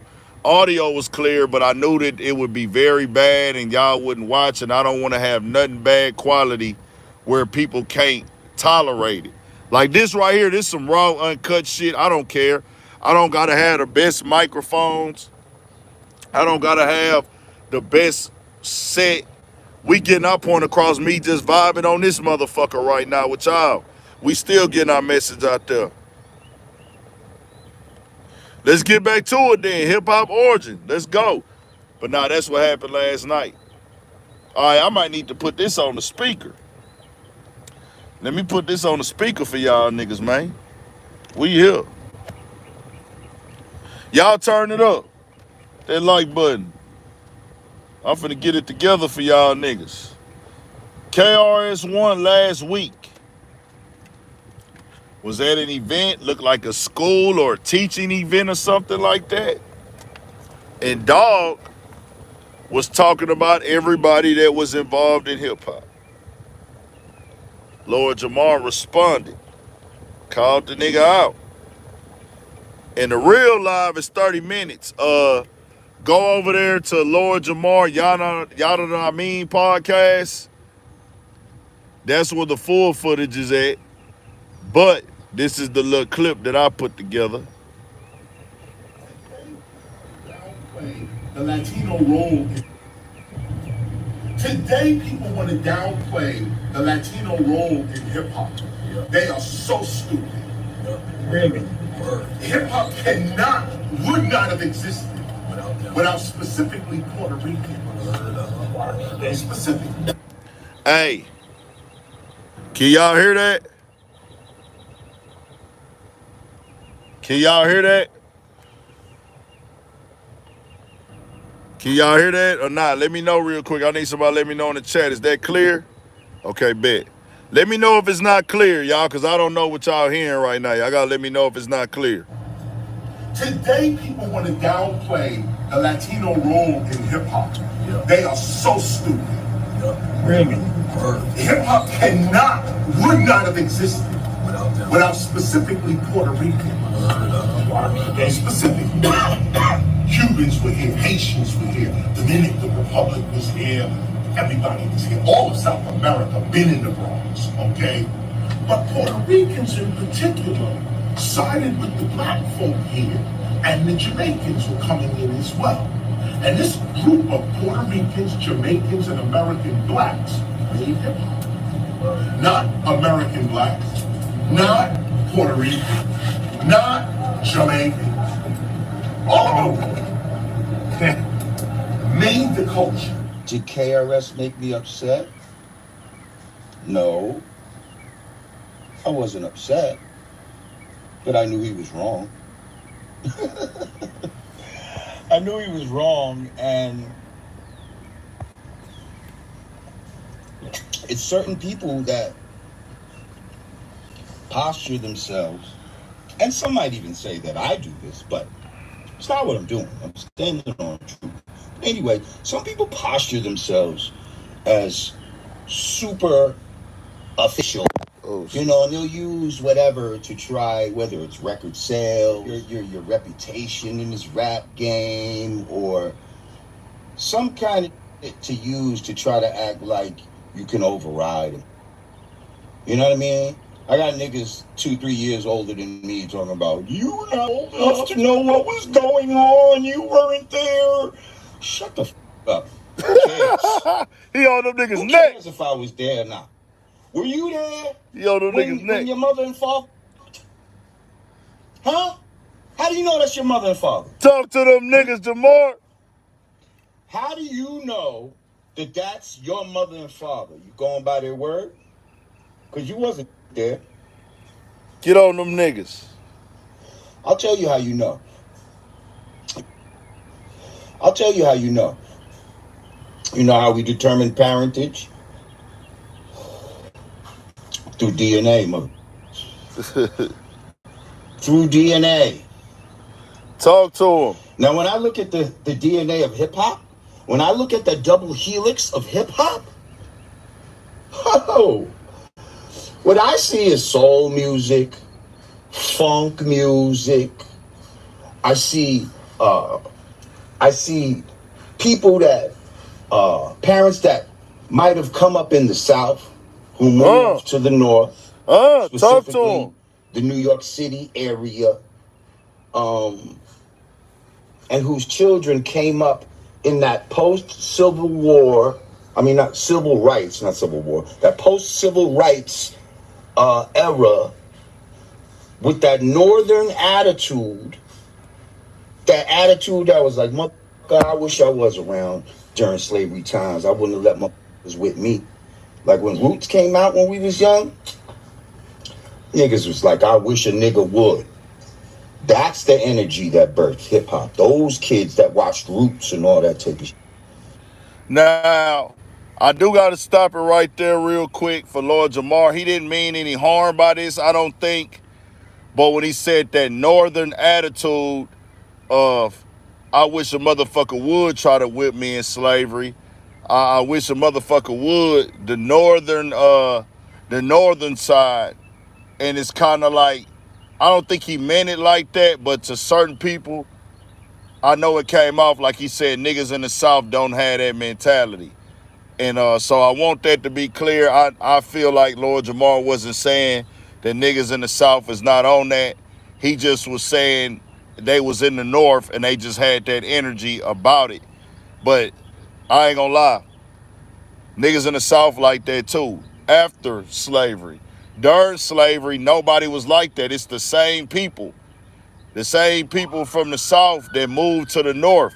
Because a large percentage of the slaves that went through slavery,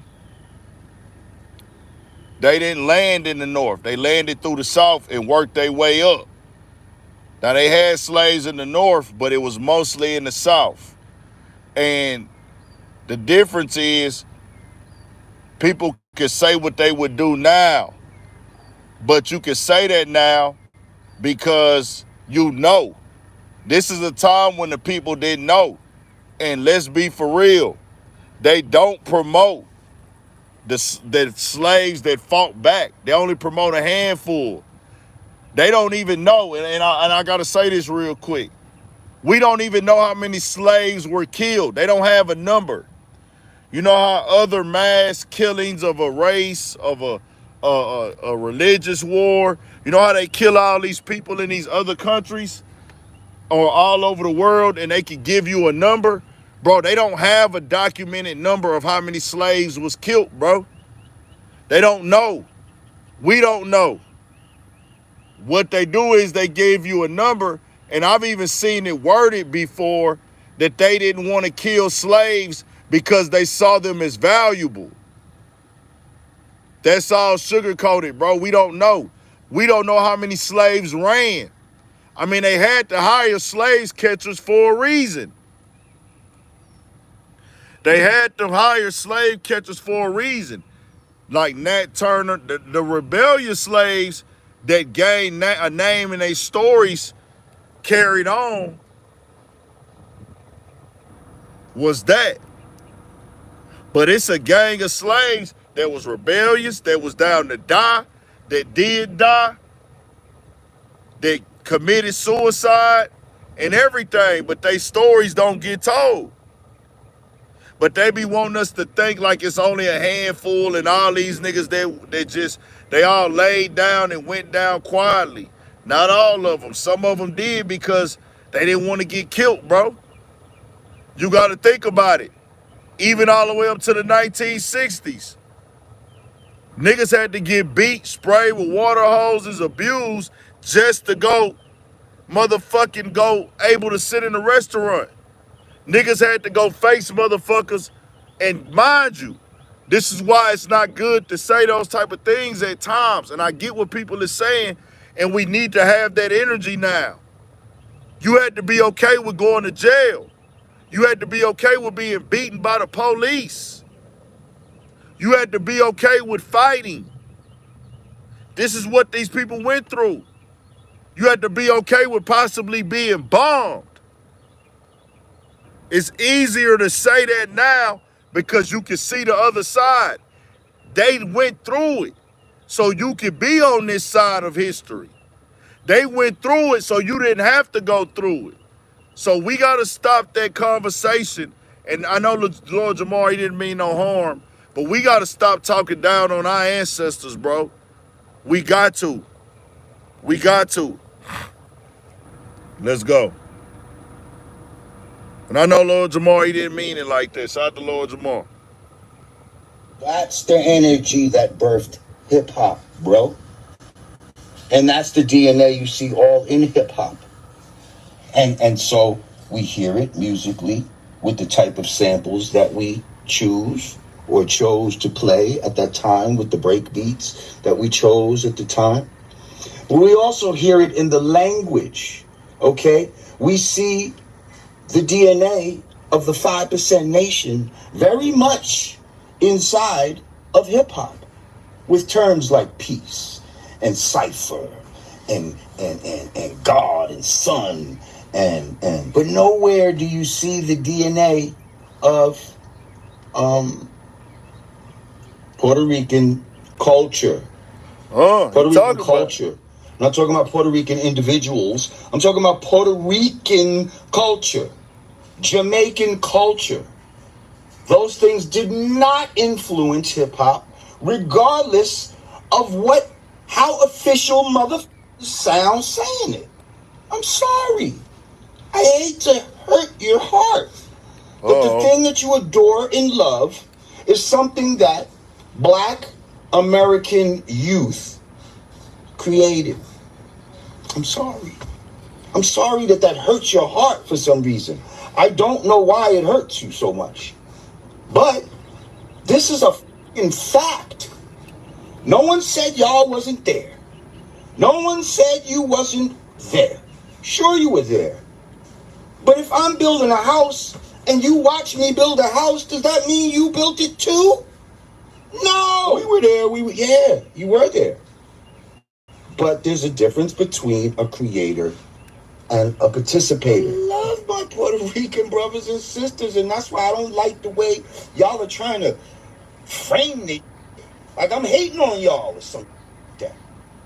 My niece and my nephew are half Puerto Rican. Like my sister-in-law's Puerto Rican.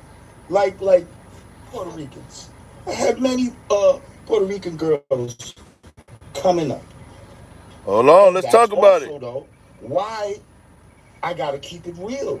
We gotta stop acting like there was such this great relationship between Puerto Ricans and blacks. There weren't. It wasn't. The older Puerto Ricans, your parents and your older brothers and sisters didn't with black people at all. Okay, even at the creational. Do anybody want to protest that? I didn't grow up with Puerto Ricans. Do we have anybody in the East, from the East Coast, that's Puerto Rican that want to protest that? If you want to protest, let me know. I'm not from New York. I didn't grow up with Puerto Ricans. I grew up with Mexicans and El Salvadorians. I'm from Houston. He's saying the Puerto Ricans from the older generation didn't even fuck with black people. He's saying, how can y'all create something when this didn't come from y'all older people? Y'all were there, y'all were around, but y'all didn't create it. Black Americans created it, and y'all happen to get in the mix.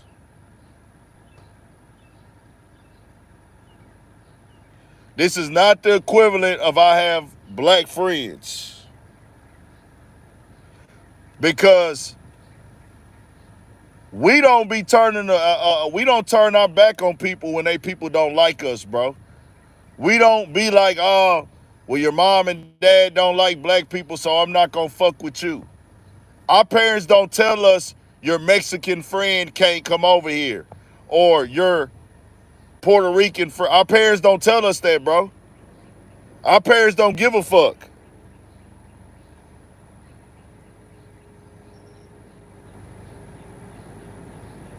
You can take it how you want to take it. I have never met a nigga. I have never went to school with a nigga. I never grew up with a nigga who was black, whose parents have said they can't fuck with another race. You can't be friends with him. Oh, he can't come to the house. Our people don't give a fuck, bro. But I know even in Houston, there are some Mexicans that they don't fuck with black people. They don't.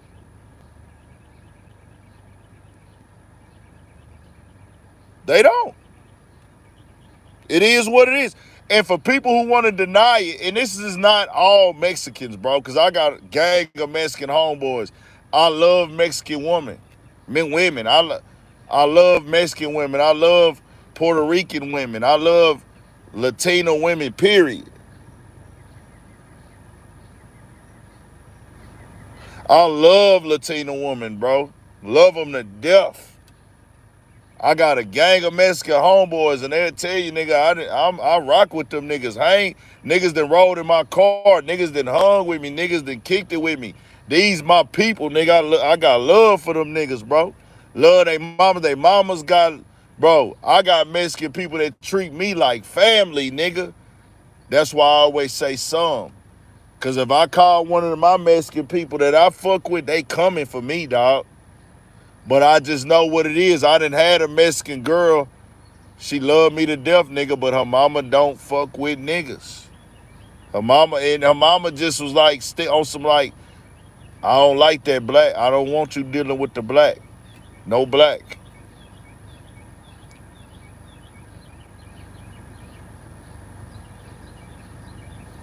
Well, there are a lot of Puerto Ricans here now with the migrants, which Puerto Rican is an American, I think, territory. But, you know, it's very diverse now. So, yeah, I love them Latin women. So let's play. Nobody want to. It's a couple people protesting it. But are y'all from New York? I can't speak for New York, bro. I can't speak for New York. Let me play a little bit more. Right? Because some people say, well, Kool Herc was Jamaican and Flash was Barbadian and all that. All right, guess what, though? They couldn't act like they was Jamaican. They couldn't act like they was from Barbados. Hold on. They couldn't talk with black people at all. Okay, even at the creational point, right? Because some people say, well, Kool Herc was Jamaican and Flash was Barbadian and all that. All right, guess what, though? They couldn't act like they was Jamaican. They couldn't act like they was from Barbados. They couldn't talk like that. They couldn't dress like that. Or nobody would have with them. That's what Charlie Chase was trying to say. He was like, oh, nobody can have a regular name. You stupid mother. Do you not hear what the man said? Acting like somebody's ganging up on y'all or something. How come black people are not allowed to have anything for ourselves? We can't have nothing? We got to share it with everybody? And we did share it. We are sharing it. We didn't say nobody could with it. But God, we can't get our credit for the work that we did of really putting. And please stop with this 5 element. Okay? I don't even know who started that, to be honest. You know what I mean? Hip-hop is just MCing and it's DJing. And now it's like producing it, that too. But all this graffiti and breakdancing, that, first of all, breakdancing isn't the only hip-hop dancing. Hey. It's one of many, man. We had the WAP, we had the Patty Duke, the Spank, the Rock, the Running Man, the baseball bat. Like, come on. Who was making those dances up? Who was making those dances up? And those dances come out every... The Bismarck, the Joski Love. So, this is a 30-minute talk that Lord Jamar had, and it's pretty much in certain pockets on the internet viral. KRS-One said that last week. KRS-One said it last week. And when he said it last week, I seen him make a couple blogs, and I already knew where it was finna go. We don't have to sugarcoat it. The internet is on certain niggas right now next, and they know who they is because of the way they are wording the creation of hip-hop. Niggas, they like, nah, nigga, you trying to give black people credit away. You trying to give some to Hispanics. You trying to give some to Jamaicans. You trying to give some to Cubans. And niggas like, nah, nigga, this our motherfucking culture, nigga. Me? No matter how you feel, I like to have a real conversation. Who is this culture influenced by? What demographic, what lifestyle? Who is the people that it's a reflection of? It's not a reflection of Jamaica. It's not a reflection of Cuba. It's not a reflection of white people. It's not a reflection of Puerto Rican people. They were doing what black Americans were doing. Do y'all know the first song in hip-hop? The first rap in hip-hop that was laid as the official foundation is from James Brown? I want a real question. Do y'all feel that Jamaicans at that time, Jamaican households were listening to James Brown? Do y'all think that James Brown is the godfather of hip hop? If y'all didn't know, let's get that education on.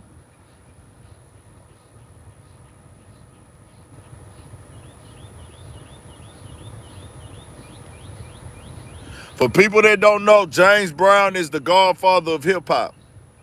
James Brown. And with James Brown music, do y'all think that Puerto Rican families in that time were jamming James Brown? You think they played James Brown? Now mind you, James Brown was a dancer. James Brown was a dancer. The first rap song that they made, that they document, was the breakdown of Clyde Stubblefield on the drums with James Brown. This is a documented fact. They took part of that beat when it broke, and then they would go take the other classic oldie songs, bro. What y'all have to understand is, and this ain't to tear nobody else down, this ain't to make people feel like they less than, and people not supposed to really be offended. Because if you look at rap and hip hop, every generation is all about what blacks are doing. Even the word nigga. The word nigga. Everybody say nigga, that's black culture. You go to Puerto Rico, they not doing what niggas do. You go to Jamaica, they not doing what niggas do. They wasn't doing what niggas was doing. They ain't living how niggas living. They don't even talk like niggas.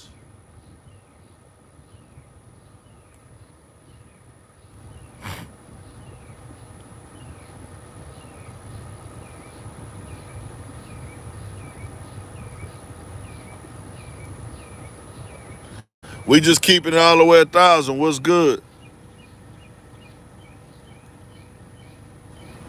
If you take, see what KRS once said, there is no hip hop without these other people. And that's gonna be like, hold on, bro. Ain't nobody contributed more to hip hop than us. And everyday hip hop since day one has always been about what's going on in the black community, bro. From the haircut styles, the slang, the lingo, the dances.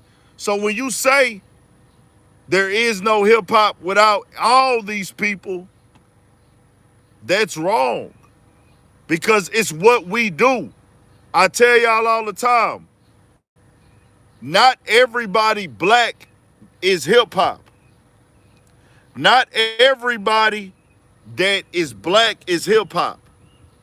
But black people make everything we do hip hop.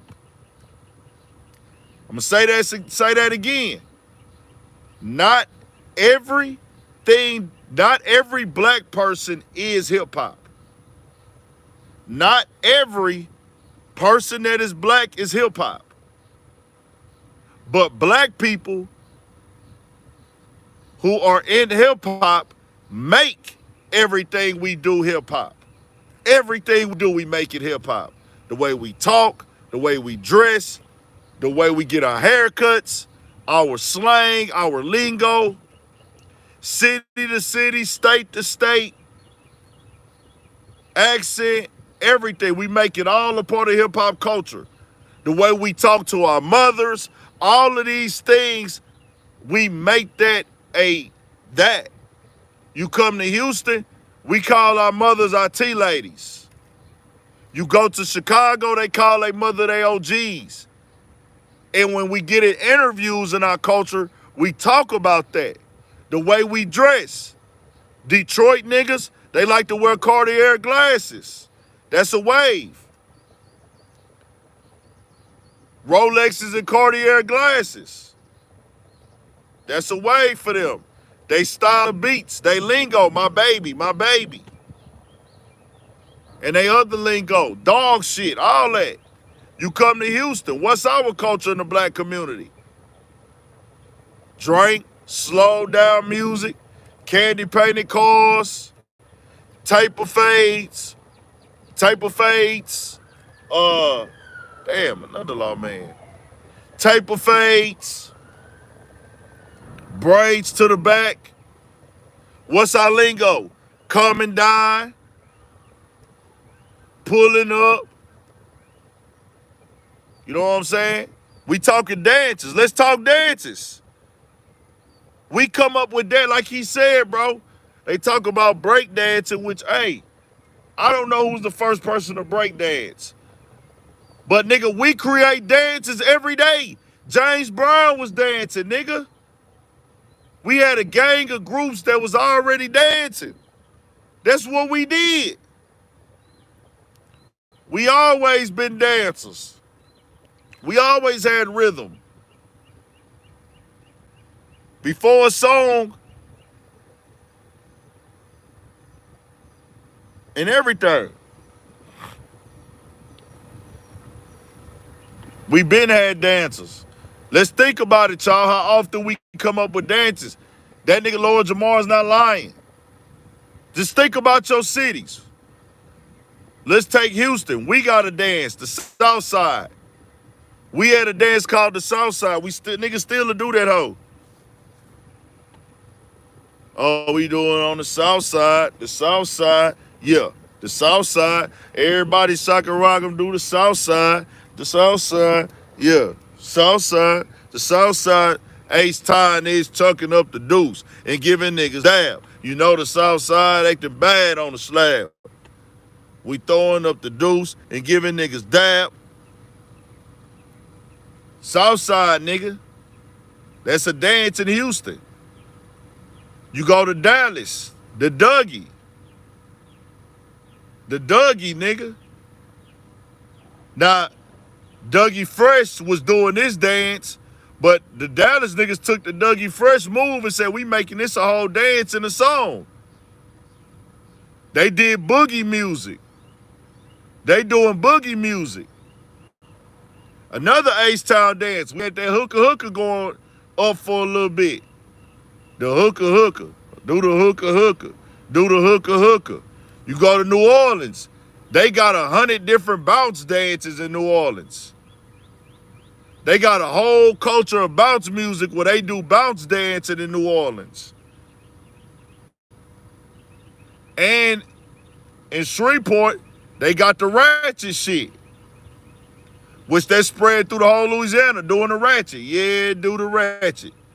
They all dance. Atlanta, gang of dances. They always just created dances in the South, bro. Niggas would hear one song and say, you know what? We gonna take a piece of a song and we gonna make a dance out of it. We gonna make a dance out of it. LA, I think they had the jerk. Shit, they made Crip walking and blood walking dances in the West Coast. Bay Area had hyphy. Bro, niggas just make dances, bro. So it's like, that ain't really, I get what Lord Jamar's saying. Like, bro, I hear the breakdance and stuff, I get it, but he said niggas was coming up with dances every week, nigga. Pop and lock, all that.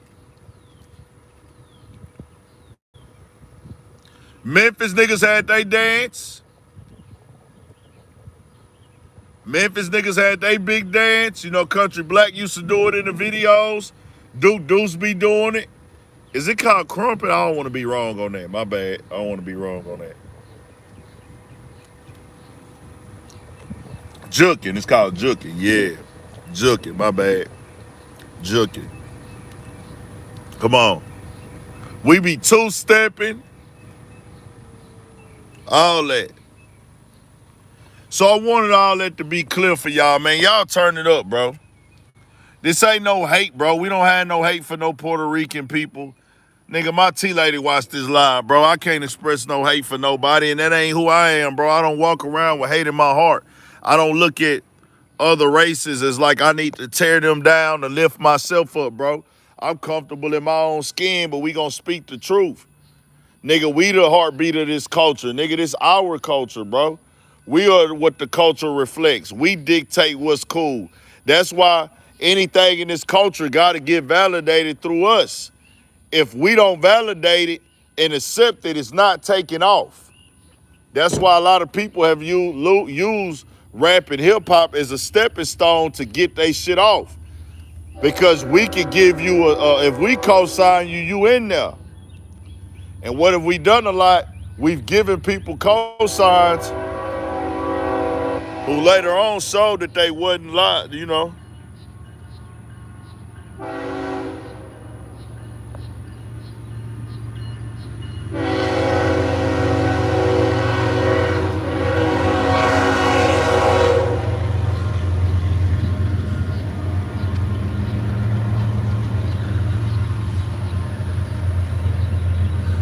See, what y'all gotta understand, and I'm gonna be real with you, and y'all ain't gonna like it, but we gotta keep it 1,000. The same people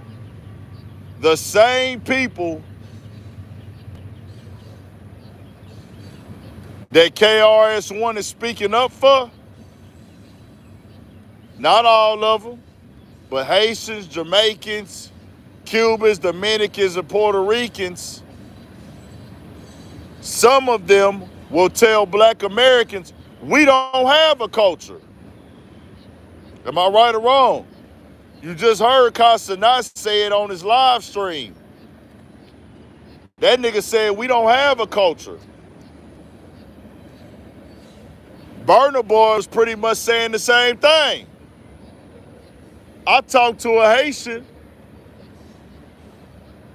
That nigga told me, and I explained to him, and he still said, y'all don't have no culture in America.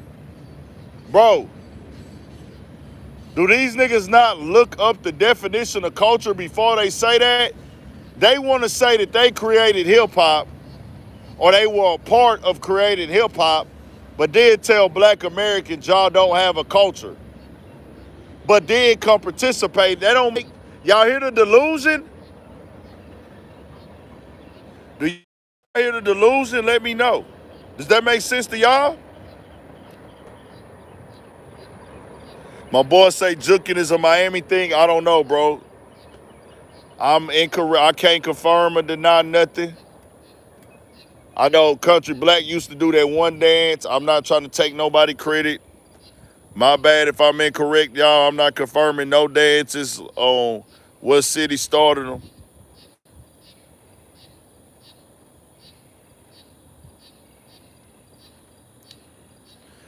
Well, that's a business play. You know that nigga a businessman. Keefy D didn't admit to killing nothing, bro. Keefy D didn't admit to killing nothing. Keefy D didn't kill nobody. He was in a car with somebody that killed somebody. They charging Keefy D basically as an accomplice. But he didn't pull the trigger. This is a known fact. Keefy D nephew was a known hitter. Keefy D nephew was stomped out in the club that night. He went and got his lick back. God bless Pac Soul. God bless Keefy Dog Soul. I think Keefy D the last one in that car. They charging Keefy D because they found the loophole in the technicality of him talking. Him talking and speaking on it, that's the reason they're charging Keefy D, bro. They don't know nothing that they didn't already know. Keefy D already admitted this on tape. They are arresting Keefy D because they have a loophole to charge him for the murder. They know that Keefy D didn't pull the trigger. They don't even have a weapon.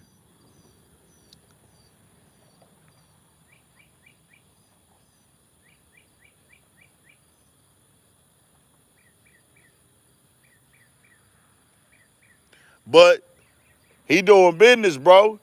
He said if I bail bro out, I could go do some business with him. I could get some content.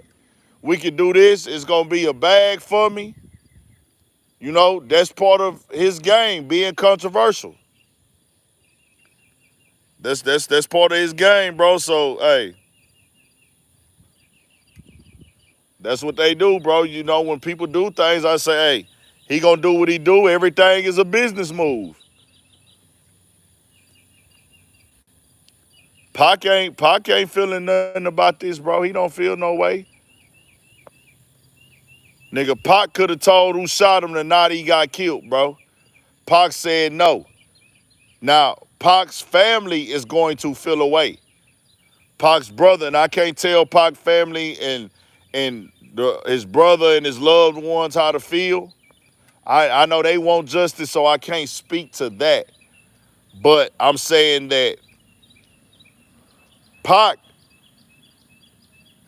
did not fuck with the police. Pac told the police, fuck you, full of bullet holes, nigga. Pac had a bad relationship with the police. Not only was his parents Black Panthers, they didn't fuck with the police. Y'all gotta know his mother was on the FBI watch list, bro. The FBI got rid of the Black Panthers. If y'all didn't know that. Pac told the police face to face, nigga, fuck you.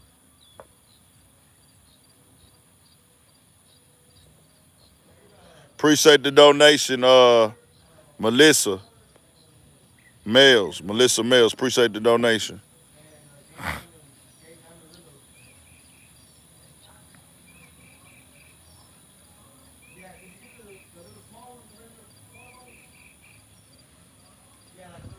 Pac was really on some revolutionary type shit, bro. He just Pac had emotions all over. He was still learning. Pac was only 25, bro. Pac was a young nigga when he died. So he was going through the motions of life. But Pac was very wise, bro. Pac was, and he had a higher level of education than the common, like, just young person, general. Pac was a thinker, bro. He just made irrational decisions at times, and sometimes that worked in his favor, and it was needed. And sometimes it didn't work in his favor. But Pac, overall, his intentions was good, bro. But he was young. He was figuring out life and shit. This is what happens sometimes, bro. This is what happens.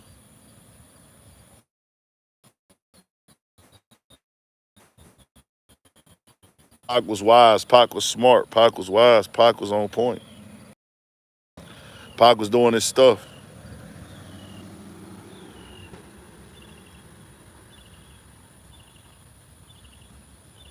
They drove up on him. Police just pulled through and then drove off. They're looking for something. Nigga, I'm out here. I ain't going nowhere, nigga.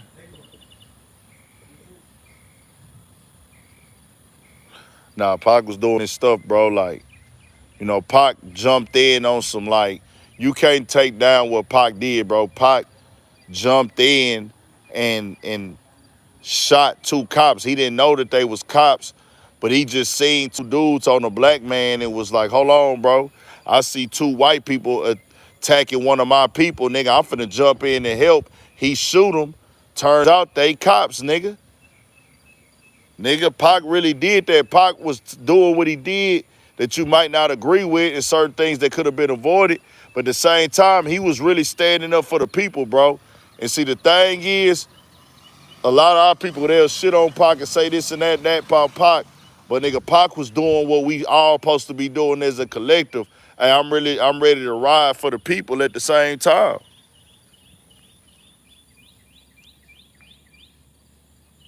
So that's that.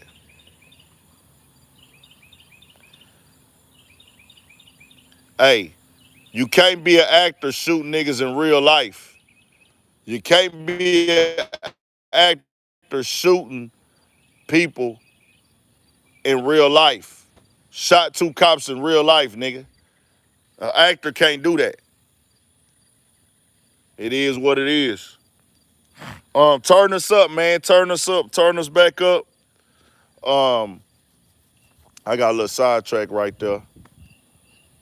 I forgot what I was on. Oh yeah. So like I say, bro, people need to look up the definition of culture before they tell black Americans they don't have no culture. I'm just keeping it 1,000. Over the years, there's been a gang of Jamaicans and Africans and Haitians and Dominicans and Cubans. They be quick to tell us we don't have no culture. Not all of them, but some of them do. We created a culture here. Everything that y'all see us doing is culture. Look what the definition of culture, bro. The way we live, the way we act, the way we pull up, the way we talk, the way we dress. There's two types of culture. There's levels of culture. Hip hop is a culture, bro, by the definition of culture in the dictionary. Hip hop is a culture. Black Americans have a culture, and it varies city to city, state to state. Houston black urban culture, what is it? Screw music, grills, chains, Southside ball fades at one point, braids, Versace shades, Air Max 95s. These are things that we said, hey, if you got these on, you live. FUBU jerseys, Nike sandals, styrofoam cups, candy paint cars, beat in the trunk. All that is culture in Houston. The words and phrases that we take and flip, and we make them mean something else. The words coming down. We took American language in Houston, coming down. We put a slang twist on it, what they did, coming down. COMINDINE, coming down.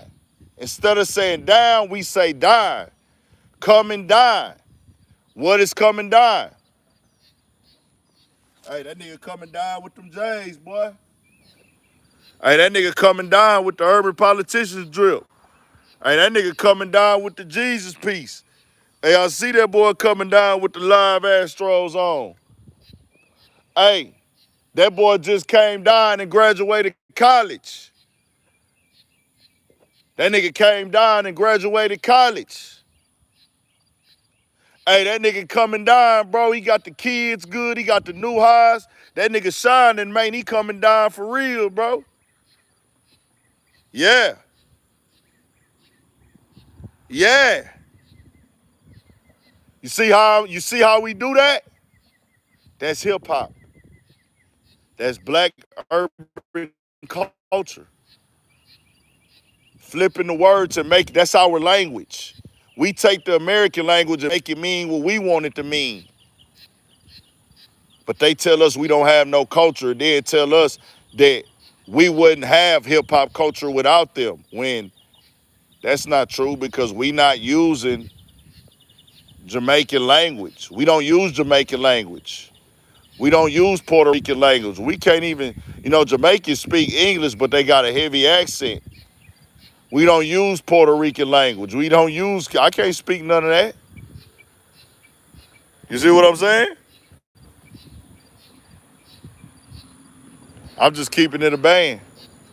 That ain't no disrespect to I don't understand why it's coming off disrespectful, bro. Why does it feel disrespectful? Let me know. I want to know. I'm confused. Why do they feel disrespected when we claim hip hop is ours? Why is that? Why do other cultures feel disrespected when we say hip hop is a black culture? Why do they feel disrespected? I want to know. Is anybody in here from, Puerto Rico that considers themselves hip hop? Why do y'all feel disrespected when we claim that? I just want to know.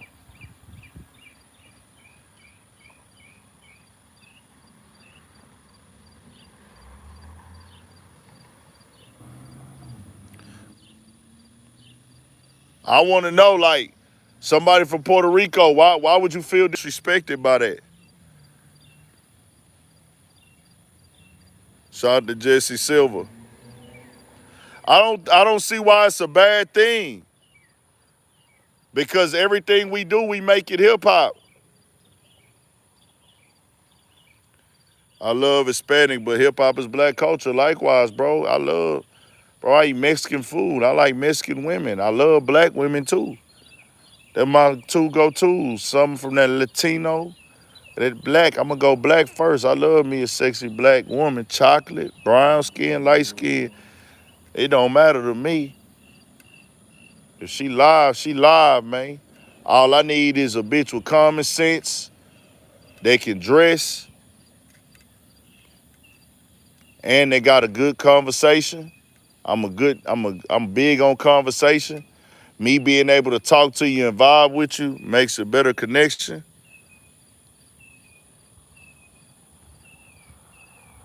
And I ain't gonna lie, bro, dog, what Dog said about Juneteenth and Kendrick Lamar, that was a form of systematic racism.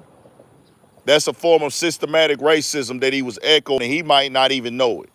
See, a lot of people think racism is just a derogatory term or commenting on a stereotype or echoing a stereotype like, oh, you black boys eat fried chicken, don't you? Oh, all you blacks do is this, or you calling us a nigger.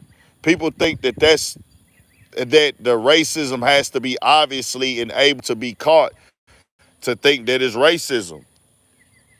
That's not true. Racism is systematic as well. And what he was echoing was systematic racism, and he might not even be intelligent enough to know it.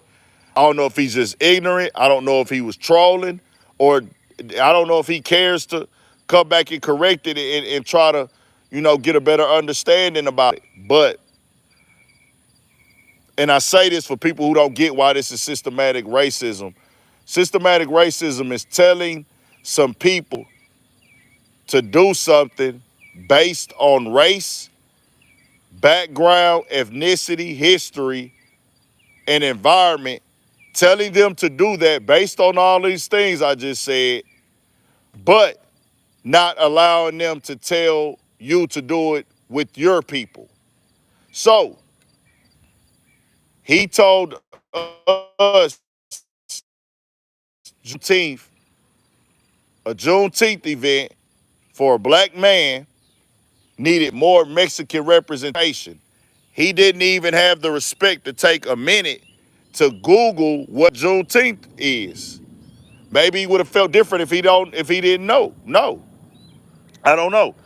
So he said that, but it doesn't make any sense. You can't tell us we needed more Mexican representation on the black. Do y'all think now if a black rapper, there was a Cinco de Mayo rap event. Let's say on Cinco de Mayo, they start to throw a Mexican concert in LA with a bunch of Mexican rappers. And they gave it a name. Who's a lit Mexican rapper? They just put all the lit Mexican rappers out of LA. Let me say everybody got a name. They put Peso on it. They put OGZ on it, Bravo the Bag Chaser, Lefty Gunplay. They brought Lil Weirdo and Lil Maru up from San Diego. Uh, God bless my boy Money Sign Suede too, man. Rest in peace, Lil Suede. I fuck with Lil Homie, dog. That little nigga was hard. Money Sign Suede, boy, I DM'd you not too, man. Rest in peace, Money Sign Suede, nigga. When I was down, what that nigga say? When I was locked up, you ain't keep it real like you said it. Come on, man. Rest in peace, Suede, dog. Hey, that nigga know that, dog. Like, God bless his soul. Little dog know I was DMing him in L.A. I'm in his comments, made them DMs is there, nigga. I'm out here in LA, nigga. I'm trying to get up with you, bro. I was fucking with the little Mexican Kodak, man. That little nigga was popping this shit, man. But rest in peace, Wade.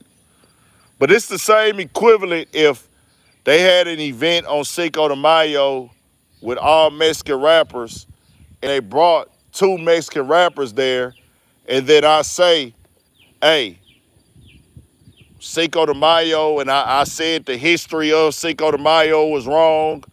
And then I go and say, well, I feel like they should have more black representation at that event. And then I'm sitting down with two other black guys saying this. Hey, yeah, man, I can see that. I can see that. Because blacks have been persecuted in this country for a long time. I think the Mexicans would want to have my fucking head. I think the Mexicans would want to have my fucking head. What y'all think? Turn me up too on them likes, bro. We outside with it. We 2 hours and what, 20 minutes in, nigga. Get active. Them likes should be up to the 400, nigga.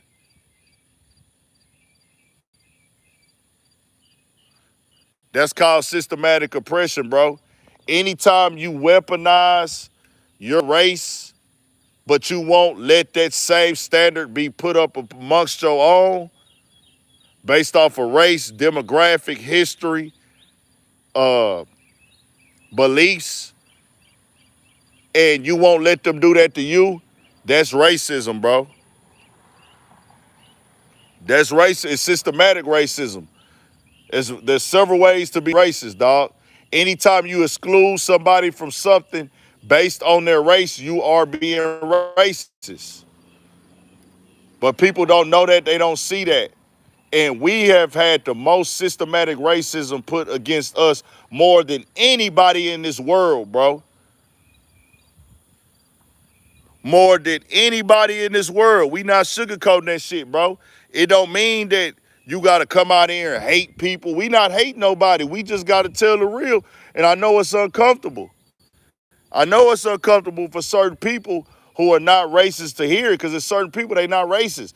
But a lot of people, they don't want to hear it. The victim card. The guy typing the victim card. Do you tell the Jewish community that when they shut down Kanye West, when they shut down Kyrie Irving, when they shut down Whoopi Goldberg, when they shut down Nick Cannon, did you tell the Mexican community, the Jewish community, that they had a victim mentality? Yes or no? If you don't tell the Jewish community that they have a victim mentality, why do you feel okay to tell the black community? That's another form of systematic oppression. You see what I'm saying? We outside. We outside with this shit, man. We don't fuck around. It's all good though, man. Systematic oppression, systematic racism. If you singling out and making your issues more important than others, but you don't want them to make their issues important, that's systematic racism, bro. I don't care who doing it. Any race, any religion.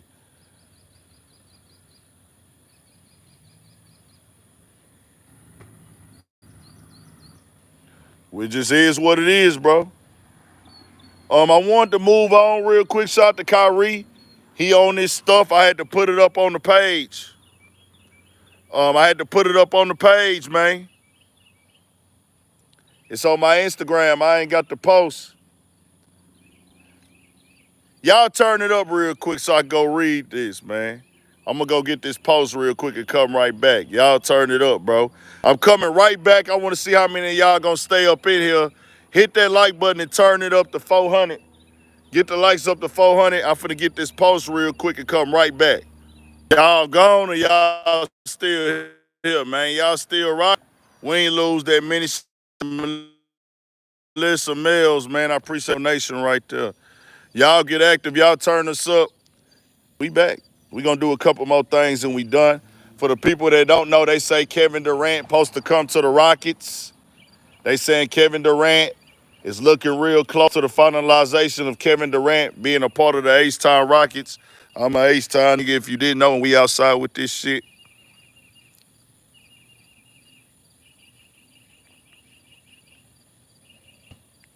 Kevin Durant supposed to come to the Rockets. But what Kyrie did today, God, you truly are the greatest. And I thank you for hearing out all of my prayers.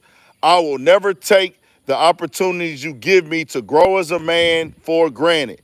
Please continue to keep me and my tribe poised through all the hate, evil that comes my way. We will continue to rebel against all forms of oppression. Liberation is the key.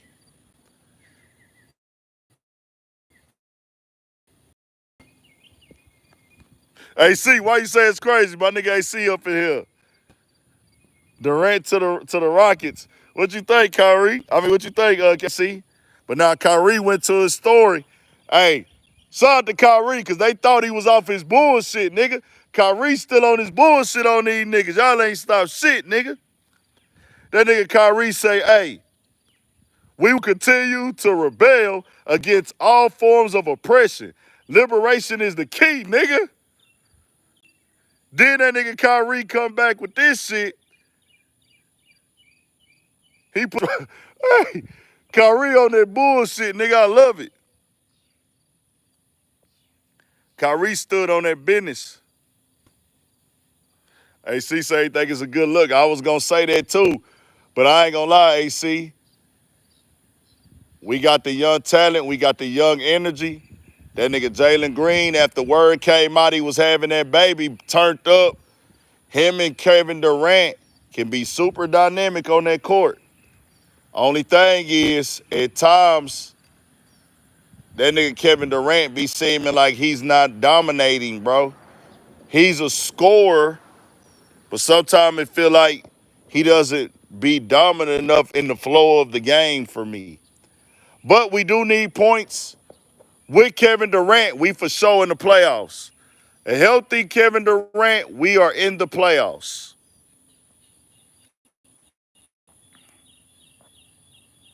Would y'all agree before we move on?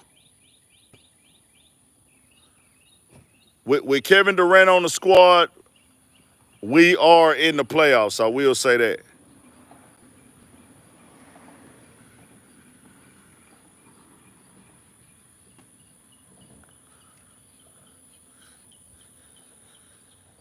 We in the playoffs for sure now, though. We don't a healthy Kevin Durant on the Rockets. The Rockets in the playoffs, so we shall see what happens with that.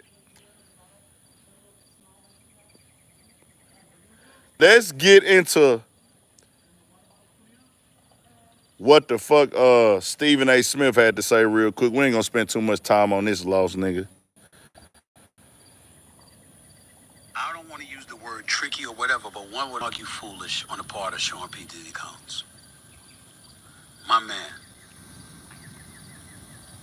you deleted all the videos from your Instagram account, including that one I just showed. If you had 1,000,000 photos, if you had 1,000,000 videos, and you decided to delete 999,999, that's the one you should have kept up. If you're sincere, you got nearly 20 million followers on Instagram. 20 million, nearly 20 million. And I know that you've been taking a lot of hits, and there's been shrapnels of criticism all over the place aimed in your direction. But here's where Susie Lowe. Stephen A. He went on another little longer fake rant, acting crazy, all the theatrics. Stephen A., you're not coming up with these takes, bro. And if you are coming up with these takes, you're out of pocket, out of touch. You need a new team because they don't understand the culture and they don't understand the people. Nobody cares that Diddy deleted his Instagram post, Stephen A. Go read the comments on the blogs that connect with the black community. The women are saying they don't care. They said that's his Instagram page. The apology is already viral, Stephen A.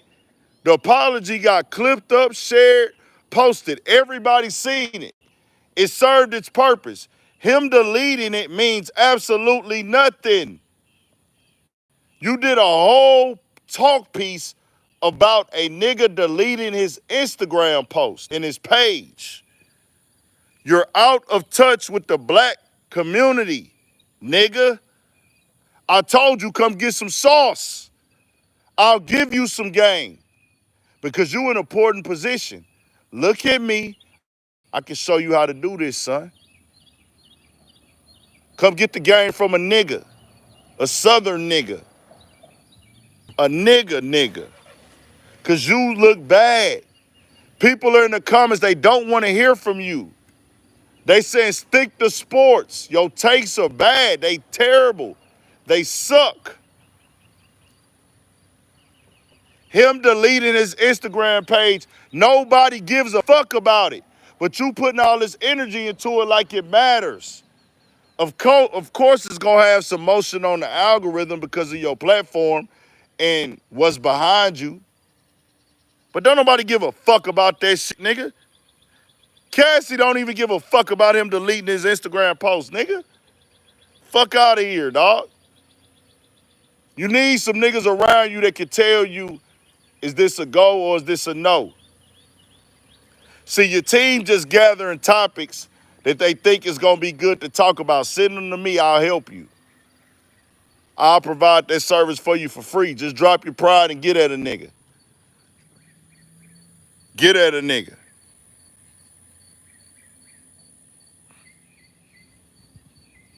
That's not a whole... Nobody cares about a nigga deleting his Instagram, bro. He's got a whole fucking Homeland federal investigation going on, bro. Him taking his post off means absolutely nothing. I ain't drunk. I'm sober as a cobra. I had one little drink earlier, nigga. I ain't even finished that. I only drunk the top half of that motherfucker. I'm waiting. I'm excited. Tomorrow I'm going to get some more of my Carhartt Urban Politicians collabs made. Bro, on everything, dog. On every fucking thing. No hate. They had no way of knowing. This Carhartt collab that I was creating on my own, the unofficial Carhartt collab. We're going to do an official one one day. I've been having it in my mind to do it and put it together, but I had never pressed the button on it. Why when I finally pressed the button on my Carhartt collab, Pusha T got one.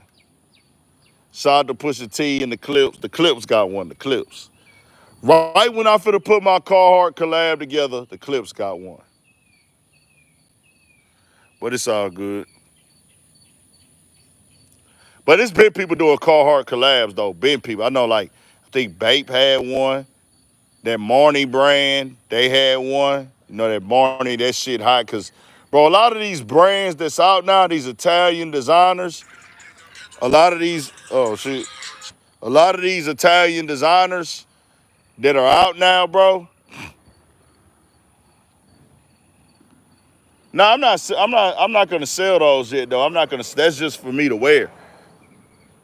A lot of these brands that's designers, they've been around forever, but you know why we didn't fuck with them for real? They didn't make streetwear. Like Marnie, Marnie been around. But they wasn't making shit that niggas could just throw on and be fly and comfortable in like that. Now that they are, niggas is fucking with it. So like, I know Carhartt and Marnie got a collab. Got the police pulling up. I might know this cop though. I don't know. Nah, I don't. They busting the Huey. The Carhartt Marnie, that's one collab.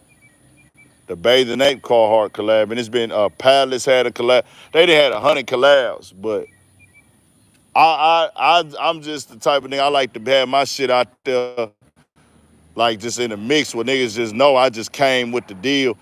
Right now, I'm still doing my shit though. It ain't stopping nothing, nigga. I got pictures in 2018 with Carhartt on, bro. 2018, I'm rocking Carhartt straight. In 2017. No. I'm not talking to Stephen A. Smith about nothing. I said if he wants some real advice, he can ask me. I'll tell you, nigga, that's a bad topic.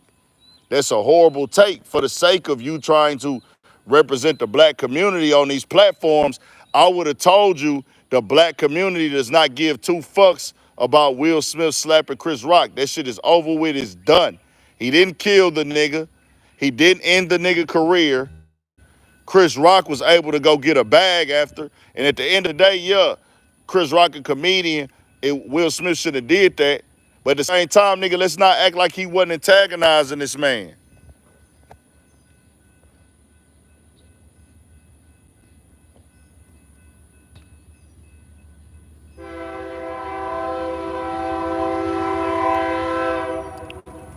Y'all turn it back up. I got to get back in the car real quick and charge this phone up again.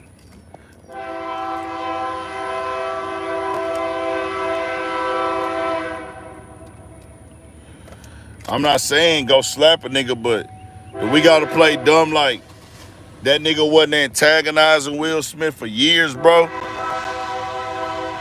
That nigga Chris Rock been cracking on Jada Pinkett and Will Smith for 20 years, dog.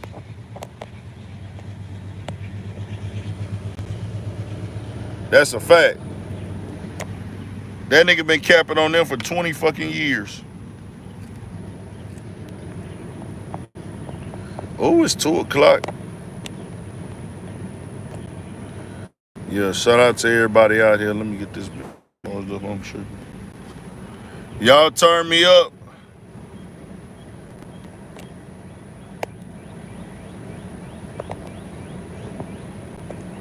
I ain't going live tomorrow night, y'all. We chilling.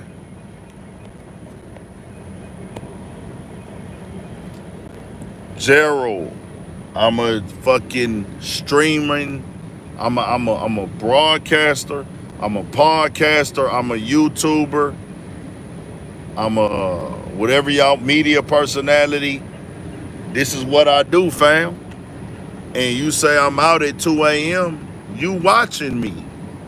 You watching me, and instead of just watching and coming and getting some game and hearing this real flavor, you rather criticize. Why is that, bro?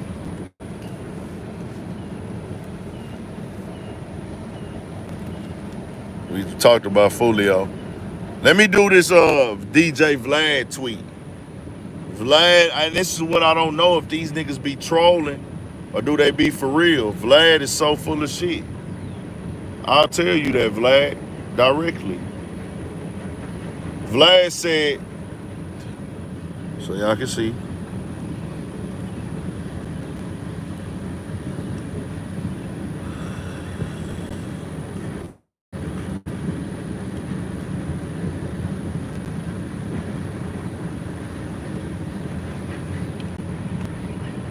Kendrick got everyone in LA to join him in a victory lap over Drake during that LA concert, including YG, who has a feature from Drake. Meanwhile, none of the artists whose career Drake transformed by giving them free features early in their career said anything to defend Drake.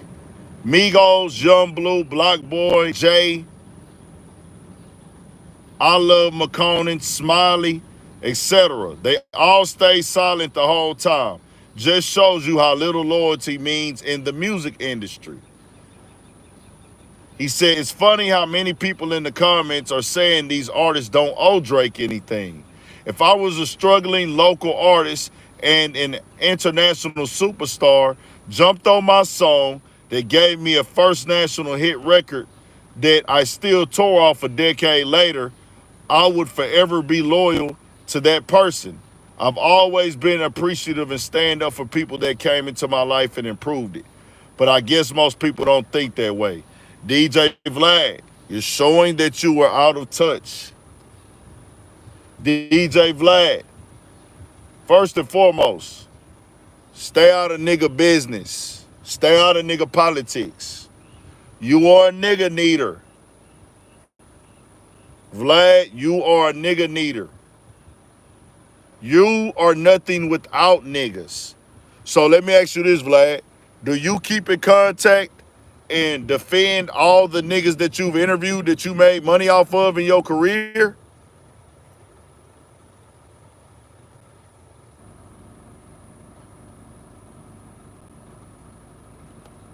Nigga.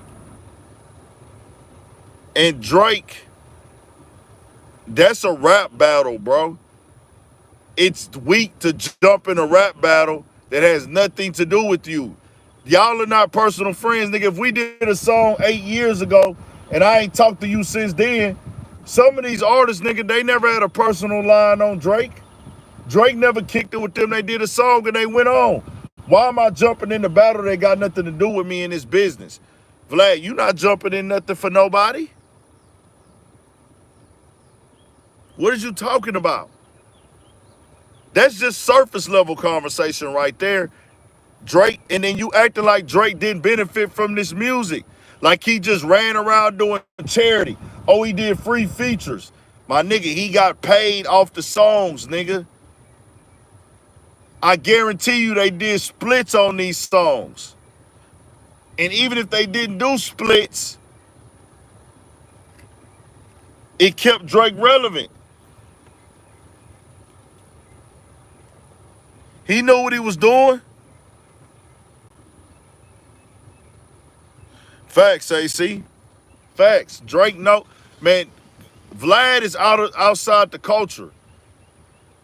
Nobody defended him. Nigga, Vlad, you the nigga that do all the gang interviews and all the street shit.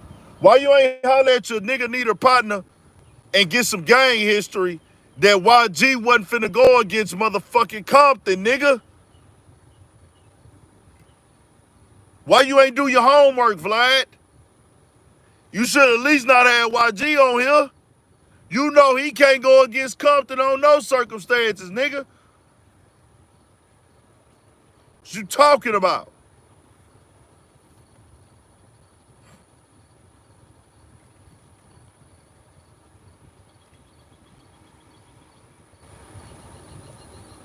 Young Blue. Some of these niggas, Drake don't even talk to these niggas, bro. Some of these niggas, they never had a conversation with Drake. Some of these niggas, Drake sent that verse over, talked to them, and that was it. Nigga, what I look like jumping out there for you because you did a song with me? The fuck up, Vlad. You not making no sense. You just be sure, but maybe Vlad was just trying to go viral, get some people worked up. He put it on Twitter, then he decided to put it on Instagram. And that's the thing about Vlad. He has low expectations. And when people have low vibrational expectations for you, it's just like whatever. You do some stupid shit, it don't even matter because people expect you to do stupid shit. I don't ever want to be that guy.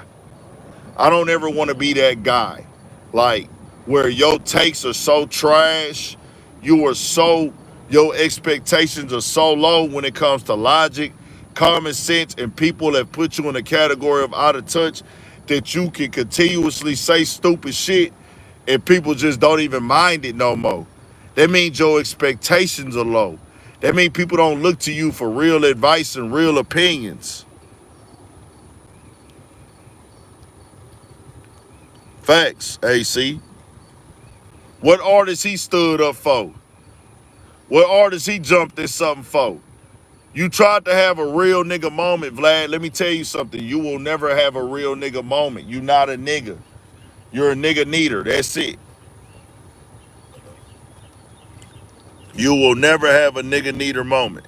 I mean, you will never not be a nigga needer.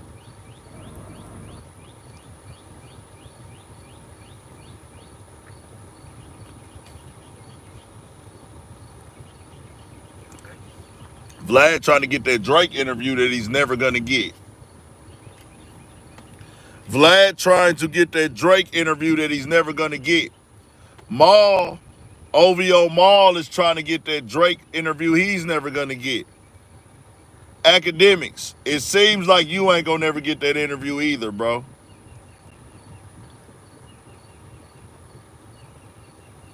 Academics, you're never gonna probably get that interview, bro. And I ain't gonna lie to you. At this point, I wouldn't even want it. Why you had to wait so late, nigga? then you couldn't pull up and go fuck with me? It's like he owed a nigga an interview now, but Drake ain't trying to sit down and answer them questions. The way academics been riding for Drake, nigga, he supposed to get that interview. But he still ain't gonna get it.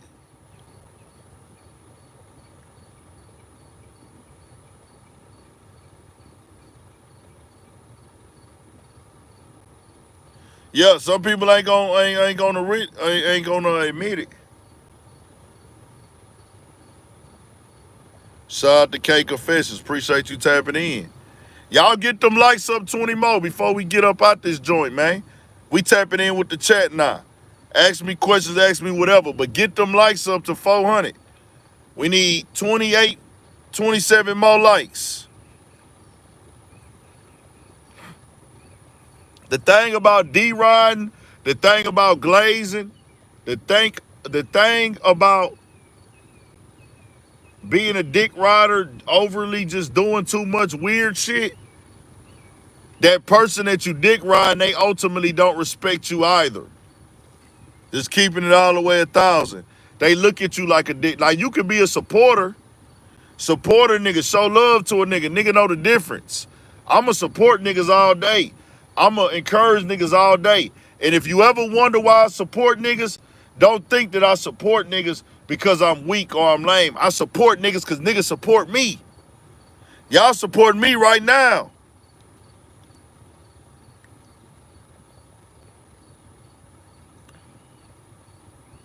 Drake bought you a car, you should support him. But all that on extra that, nigga just being delusional for a nigga, that's not gonna get you nothing from a nigga because he not gonna respect you. I don't let niggas dick ride me. I love my support, but don't be trying to come around and, nigga, I don't want no flunkies. I don't want no crash dummies, bro. Every nigga around me, I need you to have love for me because if you a crash dummy, you can be bought, nigga. You for the highest bidder. I need niggas that fuck with me, bro. There will never be a yes man for me. There will never be a nigga that carry my bags for me, bro. That it's a homie. You will never be that nigga for me, bro.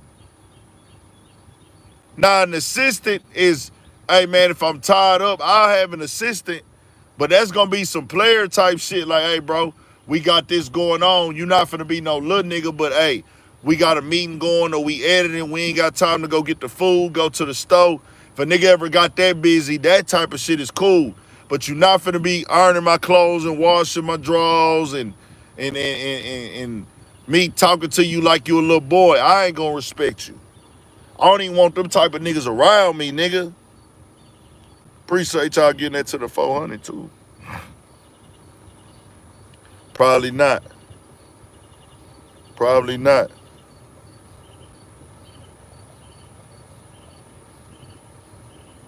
I don't even want no nigga to be looking at it like he work for me, nigga. You helping me, like, nigga, if I got a job that I can pay a nigga 50K for a year, if I ever got to that point, 50K a year, a job for a nigga 60K, nigga, it ain't finna be no little boy shit.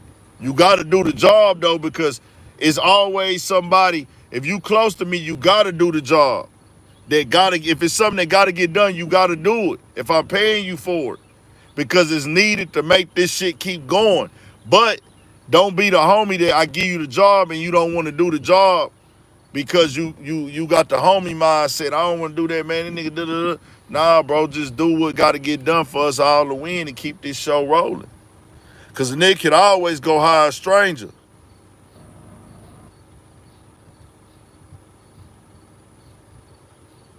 Yeah, Ayo Kaseko, my nigga. Ayo Kaseko, I ain't talked to that nigga in a long time. We got to holler. Shout out to Big Facts. Ayo Kaseko. Anything else? I'm missing anything?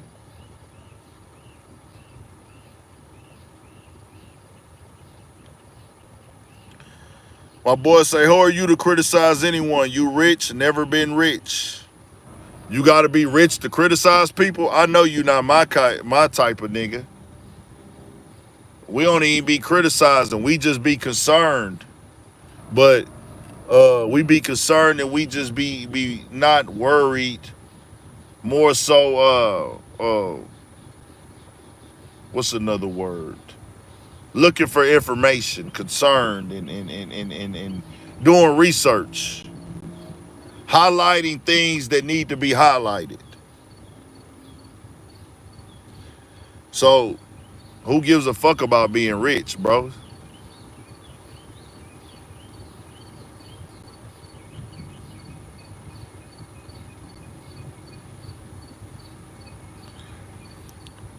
Don say the lives went private. Nah, this one up though.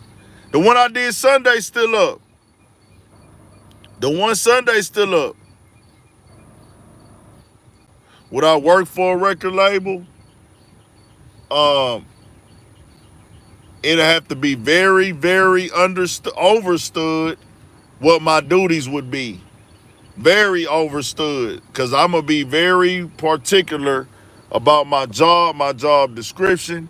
First of all, you can't make me stop having my platform. So if I can't run my platform how I run my platform and say what I say and act the way I act, I don't want to do business with you. So you gotta be familiar with me. You gotta know, hey, I might call some niggas out, I might say some shit, or I can't work for no record label.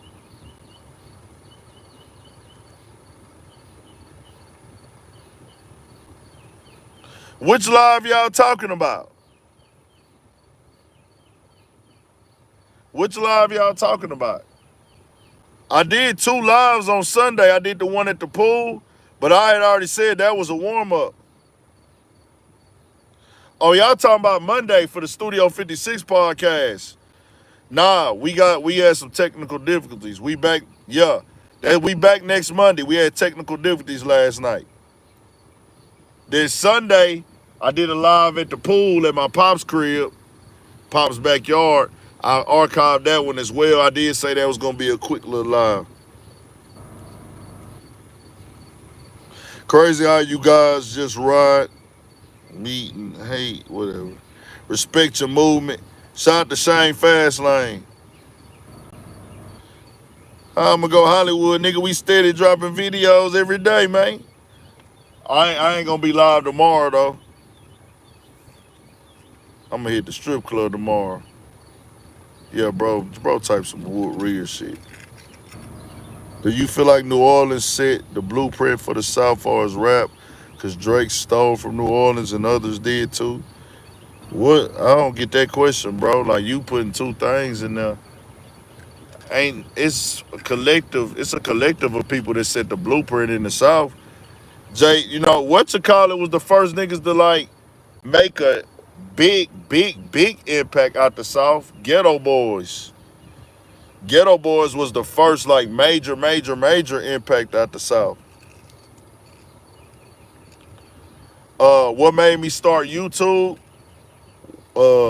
One year Robinson. Man, I want to have my own. I wanted freedom, man. Overall, I wanted freedom. I wanted to feel like I wasn't working no more. Like, I wanted to feel like I had everything that I could want. Like, as far as you get into those older years in your life and you still ain't found no happiness in what you're doing. And it's like, man, what's what? And then it just start hitting you like, I gotta figure out something that I can enjoy, that I love to do, that I would do regardless. So I'm watching the Joe Budden podcast. I'll give him the ultimate podcast influence, but Joe Budden, and it was I listened to a few rap radars on the podcast app. I checked out some Tax Stone, and I checked out a few Drink Champs. And these was the early podcast I was on. This was 2016. 2016 is when I got hip to podcast. Joe Budden, I didn't even know I was listening to a podcast. I thought I was listening to a radio station. but it was just clips on YouTube. And you know, at that time, I really even know how the YouTube stuff worked, the subscribing and all that other shit. I wasn't even hip to that at that time. But they was pushing all the Joe Budden clips to my channel. And I don't even know if he was clipping them up. I don't know who was clipping them up. But I was listening to him, I was like, man, this nigga saying some solid shit. I like how he breaking this shit down. And then that's when I got him to the Joe Budden podcast. So that was that element as far as me getting in the media.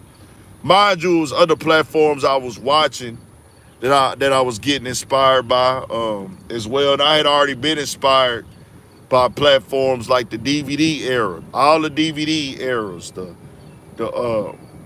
gutter TVs, the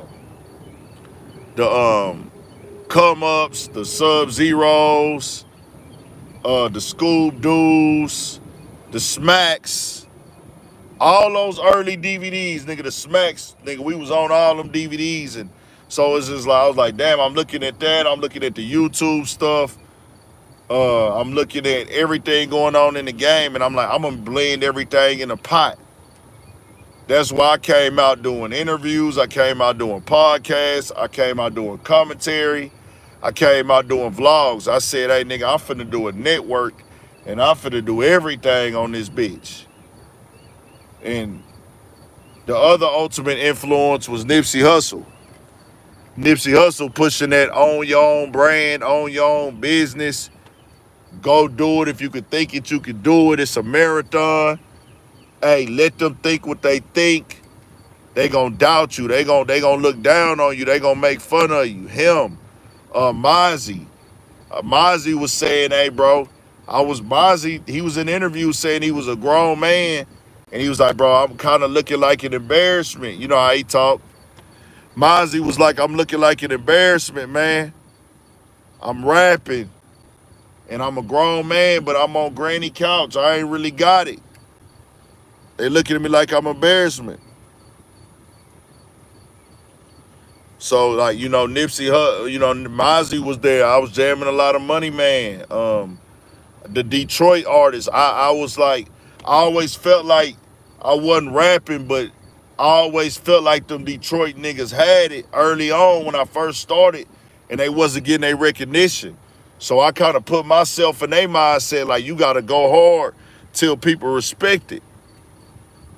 So these the early days, and the hardest part about the YouTube shit is building the audience. I dropped YouTube videos every day. Every day since 2018, there has not been a day that I have not done some type of work on a video. I pretty much have dropped every day since 2018. Very few days did I only drop one video. Very few. Most days I drop 2 videos. Some days I only drop 1. But since 2018, I've been dropping multiple videos every single day about all the trending rap and hip hop news. I didn't really get notoriety to a point where it was like, okay, people coming, they want to hear what I got to say. I say that started coming in 2021. 2020, people began to start knowing who I was. 2020, people began to start knowing who I was for sure. Houston motherfuckers knew who I was 2018, 2019. 2018, 2019. No, I'm explaining a question that somebody asked, y'all. Somebody asked about my start. So I'm giving them that. Then I'm going to get back to the comments. 2018, 2019, people started to know who I was. 2021 is when it was like, okay, this shit is like getting there. 2022, I hit 100K subs. That didn't really just change anything, though, like all the way. But 2022, I went to South by Southwest. I was approaching 100K subs in 2022. And when I got to South by Southwest, I was right up under 100K. And that was 4 years in. People was out there asking me to take pictures.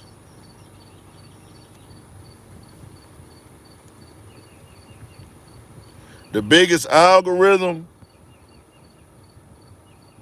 I ain't gonna lie, nothing. It's just your audience get familiar with you. The bigger your following get, the more people get locked in with you. The only difference is now there are a lot of things that's on YouTube that wasn't around in 2018. Like in 2018, you had to kind of like, you didn't have to show your face, but you had to like really do commentary in 2018. You had to really like speak on shit in 2018. 2018, they didn't have the sector type stuff. 2018, they didn't really have the sector. You know how certain people, they in certain sectors on YouTube. In 2018, I didn't really see that. Like you covered, everybody just covered the trending news, period. Like Joe Budden got that sector in that community. In 2018, people were covering Joe Budden, but it wasn't like that. Like I was a nigga covering Joe Budden, but it wasn't like you could build a whole platform and these communities on Twitter spaces and things like that. That wasn't that. The Joe Budden, the academics community, the Dr. Umar community and all that, when people just talk about certain demographics, that right there wasn't a thing. For sure wasn't that many podcasts.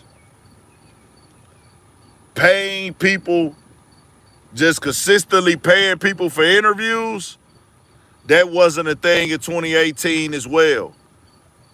Like how everybody just go pay the same person and you see the same rotating people on all the platforms and you could build a platform that off of just basically going and pay somebody and getting them to speak on topics controversially. That wasn't a thing either.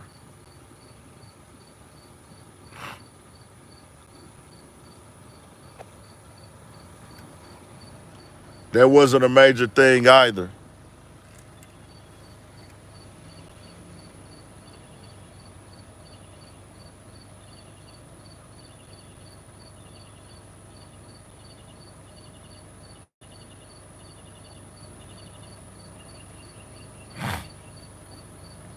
Oh, well, hey, tell me, bro. I thought the Ghetto Boys got the first national recognition for Southern gangster rap, to my knowledge. If you got anybody, let me know. I don't have a problem with somebody being first on that. If you got somebody from New Orleans, I thought Jay Prince was the blueprint nigga from the South. I thought him and Tony Draper and I thought him and Tony Draper was them niggas. But if you got anybody, let me know, bro. I don't mind.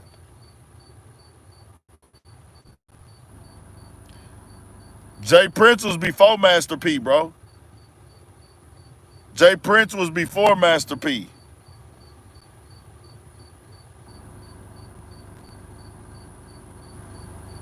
They came after Jay Prince, bro.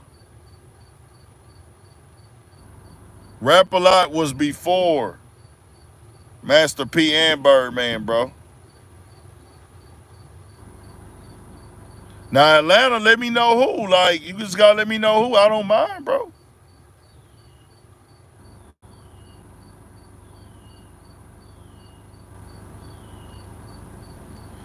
Bro, Jay Prince is before Master P. Years before Master P.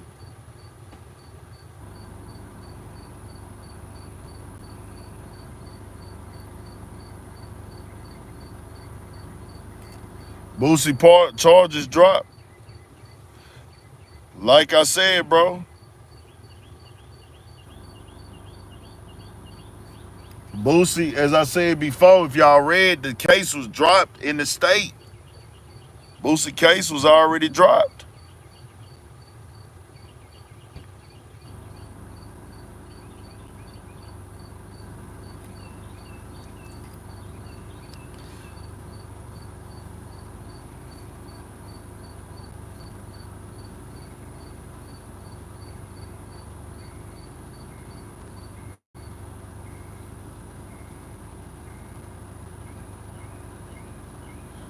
boy said Jadakiss and Don Trip. So I wouldn't even compare them two, bro.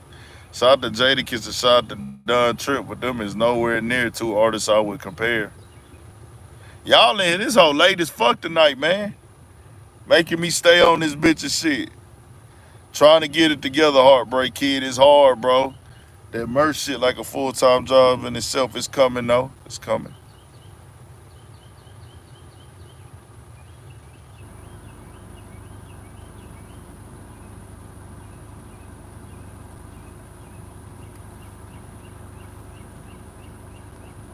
Shout out to Miami. What's good, man? Magnolia Slim. Shout out, rest in peace, Slim. I got that picture on the wall with Soulja Slim, too.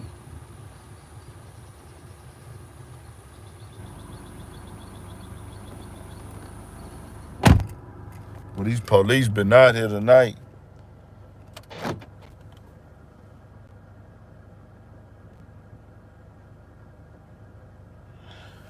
Influence is an opinion, bro. Like, people gonna have, everybody got a little bit of influence on somebody. I guarantee you a lot of the early rappers will tell you they like, you will hear a lot of East Coast rappers say, nigga, they was listening to motherfucking, to goddamn Scarface, nigga. Man, I was on that Scarface, like Beanie Siegel said, nigga Joel Santana said. All this like, man, we jamming that Scarface. Yep, I'm in the car, man.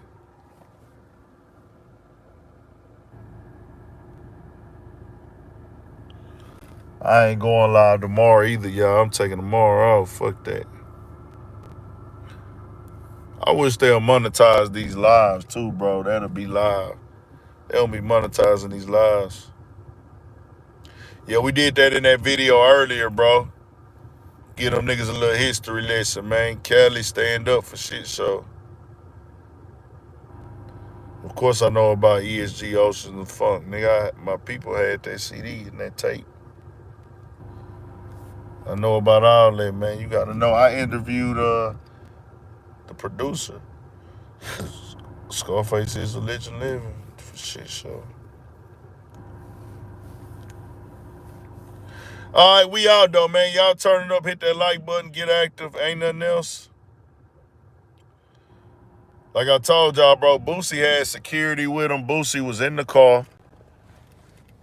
The gun was not caught on Boosie, and Boosie was not breaking the law with the gun.